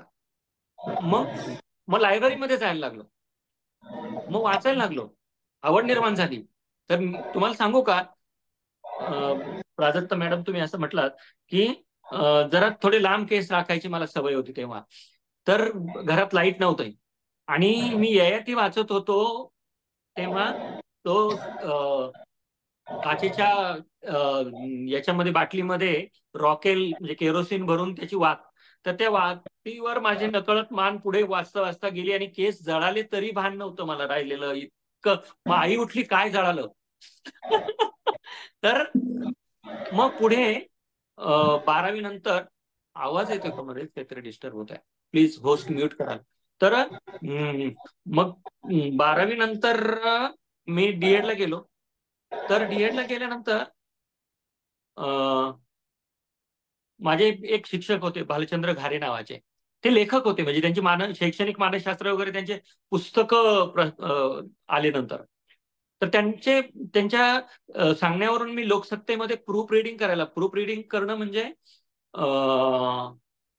त्यावेळेला बातमीदार बातम्या लिहून द्यायचे आणि ऑपरेटर टाईप करायचे आणि त्याच्यातून ती जी प्रिंट काढायची, त्या बातमीमध्ये काही शुद्ध लेखनाच्या विषयक चुका आहेत का. मी जरी तिकडे गणितात नापास होत होतो, परंतु माझं अक्षर शुद्ध लेखन जरा चांगलं होतं. मग ते प्रूफ रिडिंग मी डीएड ला असताना सकाळी कॉलेज, दुपारी पाठ आणि 5 वाजता मी लोकसत्तेच्या कार्यालयामध्ये जायचो. आणि मग ते प्रूफ रिडिंग करता करता मी तुम्हाला सांगू का 2 वर्षामध्ये काही हजारो बातम्या वाचल्या आहेत मी, वेगवेगळ्या चांगल्या बातमीदारांच्या, उपसंपादकांनी लिहिलेल्या बातम्या नगरला असताना. आणि याच्याशिवाय आणखीन गोष्ट काय घडली, तर सदाशिव अमरापूरकर, मधुकर मामा तोरटमल, पोपटराव पवार अशी खूप लोक यायचे. ते संपादकाशी गप्पा मारत बसायचे आणि मी त्याच्या शेजारी बसायचो आणि त्यांचे पुस्तकांविषयी गप्पा सुरू असायच्या. रंगनाथ पठारे किंवा रावसाहेब कसबे अशी खूप लोक, गप्रप्रधान मास्तर. मग ते मला लक्षात आलं, हे वाचायला पाहिजे, ते वाचायला पाहिजे, ते वाचायला पाहिजे.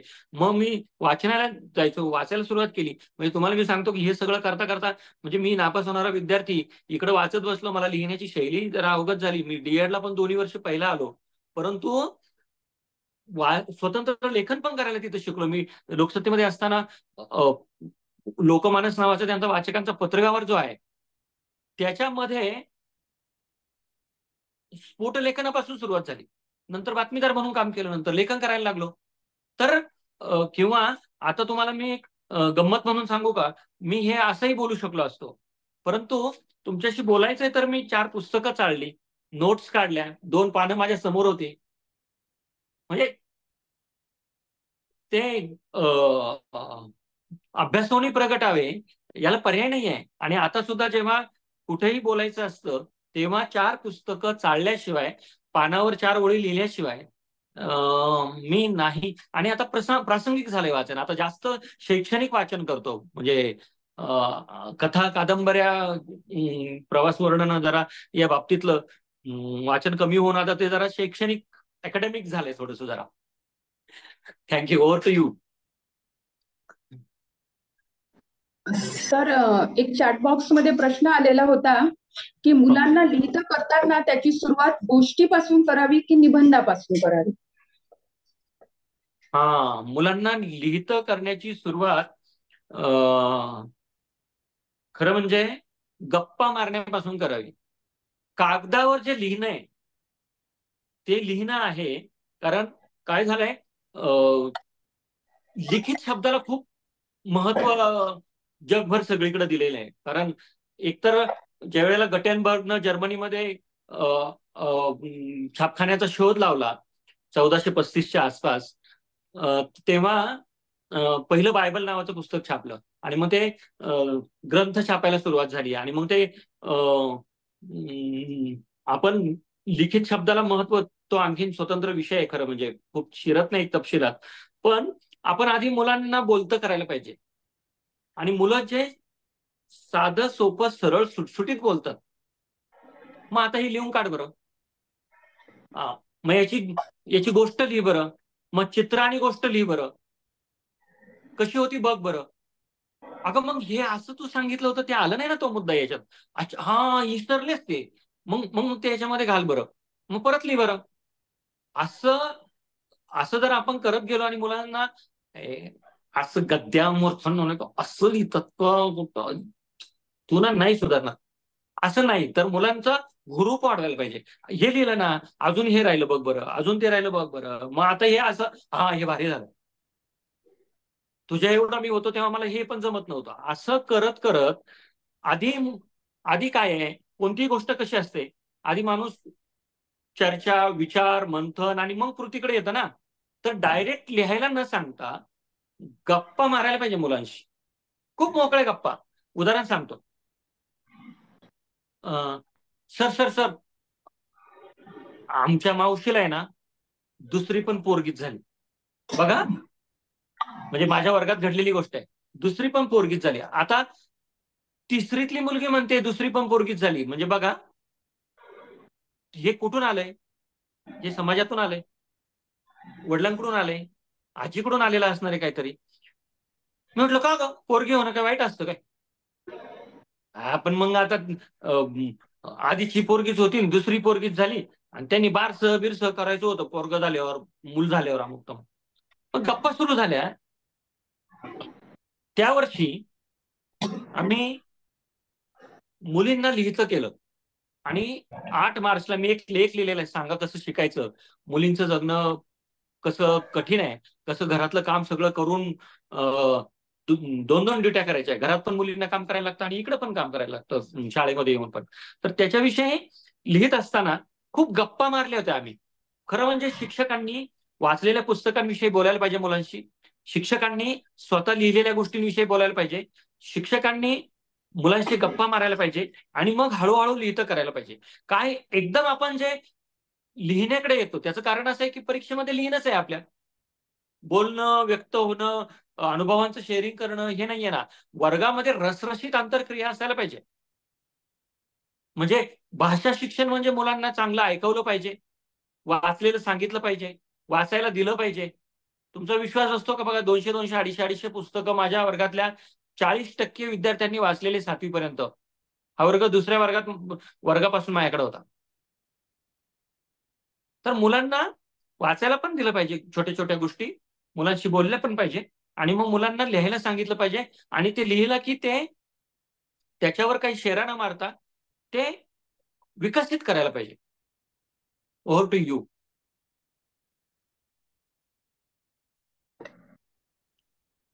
धन्यवाद सर. आणि हळूहळू आत्मविश्वास वाढत जातो. उदाहरणार्थ पुस्तक वाचले ना, मग पुस्तकाविषयी थोडक्यात सांग. पुस्तक वाचलंय ना, थोडक्यात लिही बरं.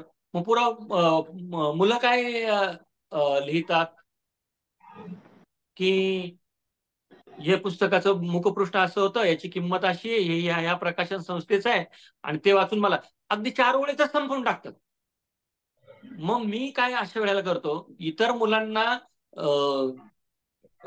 ज्यांना जरा लिहिणं अवगत झालेलं आहे त्यांचं हे वाचून बघ बरं, मग तू गप्पा मार बरं. पियर्स लर्निंग हे जगातलं भारी गोष्ट आहे. मित्राकडून मैत्रिणीकडून शिकताना ताण नसतो, दडपण नसतं, दबाव नसतो, भीती नसते, दहशत नसते. तर मग तू कसं लिहिलं होतं ते सांग बरं तिला, जोड्या लावून देतो. अजून एक गोष्ट, आता कुणीतरी चॅट बॉक्स मध्ये लिहिलं की बोधकथा लिहिताना, बोधकथा लिहायला मुलांना नाही सांगायला पाहिजे, डायरेक्ट कथा लिहायला सांगायला पाहिजे. तू जी गोष्ट आहे ना ती लिही. आम्ही एकदा प्रसंग, तुझ्या आयुष्यात घडलेला प्रसंग आहे ना त्याच्यावर लिहा असं सांगितलं होतं. मग माझ्या आयुष्यात घडलेले प्रसंग मी मुलांना सांगायला सुरुवात केली. आधी डायरेक्ट लिहिण्यापेक्षा 3-4 दिवस तर प्रसंगांविषयीच बोलत होतो, 8 दिवस कोणते प्रसंग घडले. मग मुलांनी त्यांच्या आयुष्यातले प्रसंग सांगायला सुरुवात केली. मग विशाल म्हटलं की माझा दादा आणि मी चाललो होतो केस कापायला आणि पांदीच्या रस्त्याने चाललो होतो. केस कापायला 50 रुपये दिले होते मला. आणि मग त्या दादानं 2 कानफटीत मारल्या पांदीच्या रस्त्यावर गेल्यावर आणि जा घरी म्हणे निघून. मग तो सायकलवर पुढे निघून गेला आणि मला केस कापायचे राहिलो. मी रडत बसलो आणि मग तिथे आणखीन कोणीतरी भागवत काका आले.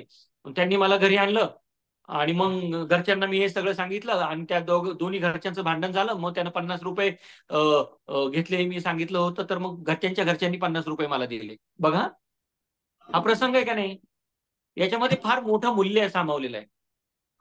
आपण कसं याच्याकडे बघतो त्याच्यावर गोष्टी अवलंबून आहे. मग ही सगळी गोष्ट लिहून काढली. मग आता विशालला नाही विचारलं की याचा बोध काय आहे, तात्पर्य काय आहे, काय शिकलं पाहिजे आपण याच्यातून. त्याच्याशीच प्रत्येक गोष्ट आपण जोडत बसतो आणि मग ती गडबड करत बसतो आपण. मग मुलांनी सांगितलं की कोणी कोणाची गोष्ट घ्यायची नाही, लुबाडायची नाही, चोरी करायची नाही, खोटं वागायचं नाही, कोणी कोणाला मारायचं नाही. किती मूल्य मुलं शिकले बघा. हे मुलांच्या आयुष्यातले प्रसंग आम्ही शिक्षणात आणतो का? नाही आणत. ते पुस्तकातले सांगत बसतो आपण. म्हणून माझा जास्त भार मुलांशी बोलण्यावर आहे, गप्पा मारण्यावर आहे. मुलांना लिहितं करायचं जर असेल तर आधी गप्पा मारल्या पाहिजे आणि आपण काही लिहून दाखवलं पाहिजे शिक्षकांनी. म्हणजे लोक सांगे ब्रह्मज्ञान, आपण मात्र कोरडे पाषाण, असं नको व्हायला. सॉरी, जरा थोडं कठोर आहे, परंतु आपण कधीतरी स्वतःमध्ये डोकवायला पाहिजे, कधीतरी डोकवायला पाहिजे. Over to you. धन्यवाद सर. एक प्रश्न असा होता की वृत्तपत्रातील लेख आणि मासिक यात जे प्रकाशित होणारे लेख यामध्ये फरक असतो का? हो, वर्तमानपत्रामध्ये प्रसिद्ध होणारं लेखन हे प्रासंगिक असतं. मासिकांमध्ये प्रसिद्ध होणारं लेखन जे आहे ते त्याच्याहून थोडं जरा अधिक प्रगल्भ प्रकारचं लेखन असतं. वर्तमानपत्रामध्ये अनेक बातम्यांच्या स्वरूपामध्ये जे येतं ते तर घटना घडामोडींचं रिपोर्टिंग असतं. आणि अनेकदा वर्तमानपत्रामध्ये एकूणच जे लेखन असतं, मी मगाशी म्हटलं प्रासंगिक किंवा घटना घडामोडीचं विश्लेषण, त्या आठवड्यात काय झालंय, कोणते ताजे विषय आहेत त्याच्यावर ते बेतलेले असतात. पण मासिक मात्र वेगवेगळ्या विषयांना वाहिलेले असतात. उदाहरणार्थ साधना नावाचं एक मासिक आहे, किंवा जडणघडण नावाचं मुलांसाठीचं मासिक आहे, किंवा लोकराज्य नावाचं मासिक आहे, किंवा अशा मासिकांमध्ये मात्र एक अनेकदा काय होतं की त्या त्या विषयातलं खोलामध्ये शिरून थोडं अभ्यासू पद्धतीनं अधिक थोडं वर्तमानपत्राला तात्कालिक मूल्य असतं. म्हणजे त्या दिवसाचं वर्तमानपत्र दुसऱ्या दिवशी गर्दी झालेली असते. मासिकाचं तसं नसतं. एक महिनाभर म्हणून त्यातल्या विषयांची निवड, मांडणी ही जरा तपशिलात जाऊन, खोलात जाऊन. कारण वर्तमानपत्राचा वाचक जो असतो तो, वर्तमानपत्र म्हणजे भेळ असते. थोडे मुरमुरे, थोडा चिवडा, थोडं शेव, थोडं त्याच्यामध्ये आणखीन असं काहीतरी एक केमिस्ट्री बनवलेली असते. मासिकाचं मात्र तसं नाहीये. मासिक हे गुलाबजाम सारखं केलेलं आहे, किंवा असं एका विषयाला वाहिलेलं केलेलं आहे. जरा पर्टिक्युलर आहे, जरा तपशिलात जाऊन, खोलात शिरून त्या प्रकारच्या वाचकांची अभिरुची लक्षात घेऊन केलेलं आहे. वर्तमानपत्र मात्र थोडं कोणाला काय आवडतं, कोणाला लेख आवडतं, कोणाला ही बातमी आवडते, कोणाला छायाचित्र आवडतात, कोणी स्पोर्ट्सच्या पेजवरून सुरुवात करतं वाचायला. तर असं थोडा फरक आहे. पुढे जाऊया आपण. धन्यवाद सर. खूप खूप उपयुक्त अशी माहिती तुम्ही आज आम्हाला सांगितली. आणि ते चॅट बॉक्स मध्ये प्रत्येकाने तो अभिप्राय लिहिलेलाच आहे. आणि तुम्ही यशस्वी असल्याचा परिचय मी सुरुवातीला दिला. तर तुमच्यात जो वेगळेपणा आम्हाला दिसला तो म्हणजे तुमची काम करण्याची अमर्याद क्षमता. फक्त मुलं आणि शिक्षण यापुरतच तुमचं ज्ञान मर्यादित नाही, तर तुमचं लिखाण शिक्षकांचे प्रश्न असो तिथपर्यंत सुद्धा आहे. इलेक्शन ड्युटी मधील शिक्षकांना होणारा त्रास यावर सुद्धा तुम्ही लेखन केलं. म्हणजे मुलं, शिक्षण याखेरीज इतरही विषयाला तुम्ही जो हात घालता तुमच्या लिखाणातून, याबद्दल आम्हा सगळ्या, आज जे आम्ही जवळपास 269 लोक या ऑनलाईन कार्यशाळेला जुळलो होतो, तर खरंच सर्वांना एक चांगली लिखाणाची प्रेरणा तुमच्यामुळे मिळाली त्याबद्दल. आणि लिहिते होण्यासाठी अनेक जण तुमचे हे ऐकून तयार होतील. बोला सर. हा, माझा नंबर चॅट बॉक्स मध्ये जर टाईप केला तर कोणाला काही याच्याबद्दल आणखीन हे करायचं असेल बोलायचं असेल तर व्हॉट्सॲपवर किंवा फोन करून बोलता येईल. मी इथे नंबर माझा देऊन ठेवतो. ओके. खूप खूप धन्यवाद सर. यानंतर आजच्या या लेखन विषयक ऑनलाईन कार्यशाळेचा शेवटचा टप्पा म्हणजे आभार प्रदर्शन. तर आभार प्रदर्शनासाठी मी आदरणीय श्री पवन मानकर सर, ज्येष्ठ अधिव्याख्याता, जिल्हा शिक्षण व प्रशिक्षण संस्था अमरावती यांना सस्नेह आमंत्रित करते. आदरणीय मानकर सर आजच्या या लेखन विषयक ऑनलाईन कार्यशाळेचं आभार प्रदर्शन करतील.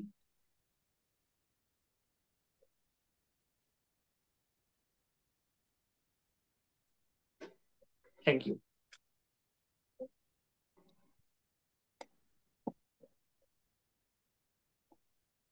आदरणीय मानकर सर.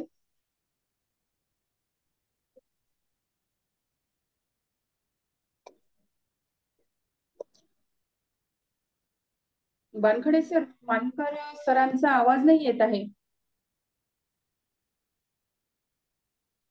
सर जॉईंटच आहे. एका मिनिटात अनम्यूट कर. Okay okay. थँक्यू. आज एक अतिशय चांगला योग आहे की भाऊसाहेब चासकरांशी नमस्कार चांगला संवाद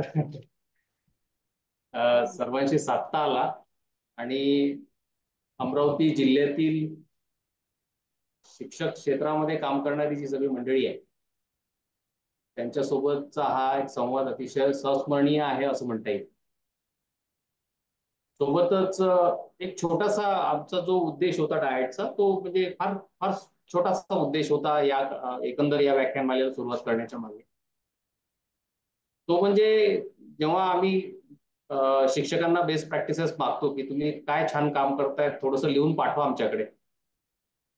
त्याच्यामुळं तुम्हाला सांगायला हरकत नाही की पश्चिम महाराष्ट्रामध्ये जेवढ्या चांगल्या पद्धतीचं लिखाण शिक्षक करतात आणि ही वास्तविकता आहे यामधली किंवा मराठवाड्यात करतात तेवढं आमच्याकडे होतं असं आम्ही खात्रीपूर्वक सांगू शकत नाही. ही वास्तविकता आहे आणि त्यामुळं काम होत नाही असा भाग नाही आहे. शाळांमध्ये छान काम होतं. शिक्षक सुंदर असं काम करतात. वर्गस्तरावर त्यांचा परफॉर्मन्स चांगला असतो. विद्यार्थ्यांचे रिस्पॉन्सेस चांगले असतात. परंतु ते लिखाणामध्ये उतरवणं कुठेतरी शेअर करणं या बाबीमध्ये मात्र आम्ही कमी पडतोय हे आम्ही मान्य केलं पाहिजे. आणि म्हणून किमान बाकी गोष्टी एकत्र करताना आपल्या चांगल्या बाबी जिल्ह्यातल्या एकत्र करताना ज्या उणिवा आम्हाला इथे डाएट म्हणून जाणवत आहेत त्यातून हा एक ज्याला काय म्हणतात संवाद साधण्याचा प्रयत्न किंवा त्यांच्यामध्ये एक तीव्रता जाणीव निर्माण करण्याचा प्रयत्न या माध्यमातून केला जातोय असं म्हणायला हरकत नाही. त्यातलं दुसरं पुष्प भाऊसाहेब चासकरांनी आज गुंफलं आणि त्यामध्ये लिहिते व्हा याच्यासाठीच जे एक स्वतःला ओळखण्याची प्रक्रिया ज्या पद्धतीने घडते माणसाच्या आयुष्यामध्ये त्याची जी मांडणी सरांनी आपल्या समोर आज केली ती अत्यंत उत्कृष्ट पद्धतीची आहे. आणि लिखाणासाठी त्यांनी सांगितल्याप्रमाणे एक भरपूर आपल्याला पुलाकडून पाणी वाहत व्हावं लागतं. अनुभव निरीक्षण अनुभव संपन्नता असावी लागते. वाचन प्रचंड असावं लागतं. अर्थात निरीक्षण चांगलं असावं लागतं. या सगळ्या गोष्टी चासकरां सरांकडे आहेतच आणि त्यांनी त्या प्रयत्नाआधी मिळवल्या. त्यांनी स्वतः म्हटलं की ते प्रयत्नवादी शिक्षक आहेत आणि म्हणून प्रयत्नातून मिळालेला जो व्यासंग आहे ती जी अनुभवाची शिदोरी आहे ती आपल्यासमोर आज आपण मुक्त कंठाने उधळली असं म्हणायला हरकत नाही. एवढ्या कमी वेळामध्ये हा विषय मांडला जाणं एवढं शक्य नाहीये. त्यासाठी आपल्याला 3 दिवस सलग कार्यशाळेच्या स्वरूपात एकत्र बसावं लागेल आणि त्यावेळेस त्या सगळ्या गोष्टी हळूहळू उलगडत जातील. एवढा हा मोठा विषय आहे आणि म्हणून स्वतःच्या मनातल्या भावना व्यक्त करता येणं किंवा केलेलं काम शब्दबद्ध करता येणं याच्यासाठी स्वतःजवळ एक शब्दसंपदा असणं आवश्यक असतं आणि ती शब्दसंपदा वाचनातून निर्माण होते, निरीक्षणातून निर्माण होते, आकलनातून निर्माण होते. ही जी आपली मांडणी होती एकंदर ती अतिशय उत्कृष्ट होती. यातून आज सहभागी झालेली जेवढी की आपली सगळी शिक्षक क्षेत्रातली मंडळी आहेत त्याच्यामध्ये विद्यार्थी पण आहेत. छात्राध्यापक जे आहेत डीएड कॉलेजचे काही विद्यार्थी पण याच्यामध्ये सहभागी आहेत. छात्र डीएड कॉलेजला शिकवणारे शिक्षक पण आजच्या कार्यशाळेत आपल्या सहभागी आहेत माध्यमिकचे शिक्षक आहेत, प्राथमिकचे शिक्षक आहेत, सोबतच विषय साधन व्यक्ती म्हणून जे काम करतात तालुका स्तरावर BRC लेवलला, URC लेवलला, ती पण सगळी मंडळी आज सहभागी आहे. ही सगळी या क्षेत्राची आपण काम करतो आहे. यांना प्रत्येक ठिकाणी काम करताना ते व्यक्त व्हावं लागतं. शाब्दिकदृष्ट्या आपण भरपूर व्यक्त होतो, पण लेखनाच्या स्वरूपामध्ये व्यक्त होताना आपल्या मर्यादा येतात आणि त्या मर्यादा कमी व्हाव्या किंवा त्याची लेखनाची एक स्फुरण याच्यामधून निर्माण व्हावं, हा एक प्रयत्न आपण आज केला. त्यासाठी सरांनी आपल्यासाठी वेळ काढला, ही अत्यंत महत्वाची गोष्ट आहे. मला सरांचं एक अत्यंत एक पैलू त्यांच्या व्यक्तिमत्वातला सगळ्यात मोठा जाणवतो की शिक्षण क्षेत्रामध्ये जी माणसं मोठी झालेली आहेत त्यांनी त्यांचं मूळ पद ते सहजतेने इतरांसमोर मांडत नाहीत, परंतु त्यांनी त्यांच्यातला प्राथमिक शिक्षक अजूनही जिवंत ठेवला आणि तो म्हणजे प्रकर्षाने प्रत्येक ठिकाणी ते मांडताना दिसतात की मी प्राथमिक शिक्षक, माझी ओळख आहे. माझी ओळख मी कोणत्याही लेखाच्या शेवटी माझी ओळख लेखक प्राथमिक शिक्षक आहे अशी पवन सर लिहित असतो. Yes yes yes. आणि जिल्हा परिषदेच्या शाळेत प्राथमिक शिक्षक आहे. कारण म्हणजे तुम्हाला सांगू का, तुम्ही विषय काढला म्हणून सांगतो, हे अनेकांना झेडपीच्या शाळेत शिकवतात. म्हणजे मी अनेक भाषणांना जातो तेव्हा मी पहिली माझी ओळख लिहिलेली असते की जिल्हा परिषदेच्या शाळेत प्राथमिक शिक्षक आहेत. अनेक लोक विचारतात की ओळख सांगण्याच्या आधी अलीकडे पलीकडे बसलेले कोणत्या कॉलेजमध्ये शिकवतात. बरोबर. हा गैरसमज दूर करायला लागेल. बरोबर बरोबर. त्याला उभा आडवा छेद द्यायला पाहिजे. हा, तर ती सुद्धा एक म्हणजे तुमच्या व्यक्तिमत्वातला हा फार मला म्हणजे आता अनेक दिवसापासून मी तुम्हाला ऐकतोय, त्याच्यामुळे मला त्याची कल्पना आहे अनेक प्लॅटफॉर्मवर. त्याच्यामुळं हा एक पैलू असेल, चिकित्सक वृत्ती असेल, सातत्याने एक चिंतन करत राहणारी एक वृत्ती असेल, या सगळ्या गोष्टी जोपासल्यामुळं आणि प्राथमिक शाळा वाचल्या पाहिजे, त्या टिकल्या पाहिजे आणि मराठी शाळा वाचल्या पाहिजे प्रामुख्याने. ही जी धडाडी आहे आपल्यामधली ती अत्यंत वाखाणण्याजोगी आहे. त्यासाठी जो आपला लढा आहे तो आम्ही सगळे पाहतो आहोत. आम्ही तुमच्यासोबत सगळे सोबत आहोत आणि या निमित्ताने आपण आमच्याशी जुळलात त्यासाठी आपण पुन्हा कधीतरी एक चांगलं सविस्तर या पद्धतीने मांडणी करण्याचा प्रयत्न करत आहोत. हा एक छोटासा प्रयत्न त्या माध्यमातून, पण आपण एवढा वेळ दिला त्याबद्दल जिल्हा शिक्षण प्रशिक्षण संस्था डायट अमरावतीच्या वतीने मी आपले आभार मानतो आहे. सोबतच या एकंदर या कार्यशाळेला जोडलेली आपली जिल्ह्यातली जी सगळी मंडळी आहे शिक्षण क्षेत्रात काम करणारी, ते म्हणजे आमच्या डायटचे सगळे वरिष्ठ अधिव्याख्याता असतील, सोबत BRC ला काम करणारे विषय साधन व्यक्ती असतील, या जिल्ह्यातले माध्यमिक शिक्षक आहेत, प्राथमिक शिक्षक आहेत, अध्यापक विद्यालयाचे अध्यापकाचार्य आहेत, तिथे छात्राध्यापक आहेत, हे सगळे आपल्याशी आता जोडत आहेत हळूहळू आणि या प्रत्येकाने लिहितं व्हावं हा आमचा एक छोटासा प्रयत्न आहे. यासाठी पुढे सुद्धा भविष्यामध्ये आपली मदत नक्कीच आम्हाला लागेल, कारण की लिखाण हे एवढं सोपं नाही हे आम्हाला माहीत आहे. ही एक सातत्याने चालणारी प्रक्रिया आहे आणि त्यामुळं त्याला पुश करत राहावं लागतं, सातत्याने लोकांना मोटिवेट करत राहावं, पुश करत राहावं लागतं की लिहा, काही हरकत नाही, मांडत राहा, लिहत राहा. बोलत तर आपण सर्वजण आहोतच सगळ्या ठिकाणी, पण लिहितं होणं गरजेचं आहे प्रत्येकाने. आणि म्हणून या छोट्याशा प्रयत्नात आपण जुळलात, आपण वेळ काढला, हे सर्वजण सहभागी झाले, हे सुद्धा सगळेजण आपण याचा आस्वाद घेतला. सोबतच यातून बऱ्याचशा गोष्टी नव्याने शिकता आल्या, प्रश्नच नाही मांडणीच्या स्वरूपात, आणि त्याच्या मनात प्रश्न पण असतील. एका याच्यामध्ये ते प्रश्नांची सगळी उत्तरं मिळतील असं नाही. याच्यानंतरच्या अनेक याच्यामध्ये आपल्याशी व्यक्तिशः सर्वजण जुळतील, व्हॉट्सअपवर जुळतील, त्या सगळ्यांची उत्तरं किंवा त्या पद्धतीचं मार्गदर्शन आपण वेळोवेळी कराल अशी आम्हाला खात्री आहे. पुन्हा एकदा संस्थेच्या वतीने आपले सर्वांचे आभार. ज्ञान प्रबोधिनी जी आहे आपलं फाउंडेशन, यांनी आम्हाला हा एक प्लॅटफॉर्म उपलब्ध करून दिला झूमचा सबस्क्रिप्शनचा, 500 सबस्क्रिप्शनचा, त्यांचा सुद्धा आम्ही आभार मानतो की त्यांच्या प्लॅटफॉर्मला म्हणजे त्यांचा झूमचं सबस्क्रिप्शन त्यांनी आम्हाला या निमित्ताने ज्ञान फाउंडेशन म्हणून जी NGO आहे सध्या डायट अमरावती सोबत काम करते आहे, त्यांचं पण सहकार्य मिळालं, त्यांचा पण आभार. आणि पुन्हा एकदा सर्वांचे आभार मानतो. पुन्हा एकदा जेव्हा पुढचं सत्र येईल त्यामध्ये सर्वांनी आपण जुळूया, या सगळ्या उपक्रमाचा सर्वांनी लाभ घेऊया. लिहित होऊया, नवीन नवीन शिकत राहूया आणि उत्साहाने आनंदाने जाऊया. सर्वांचे खूप खूप आभार. धन्यवाद.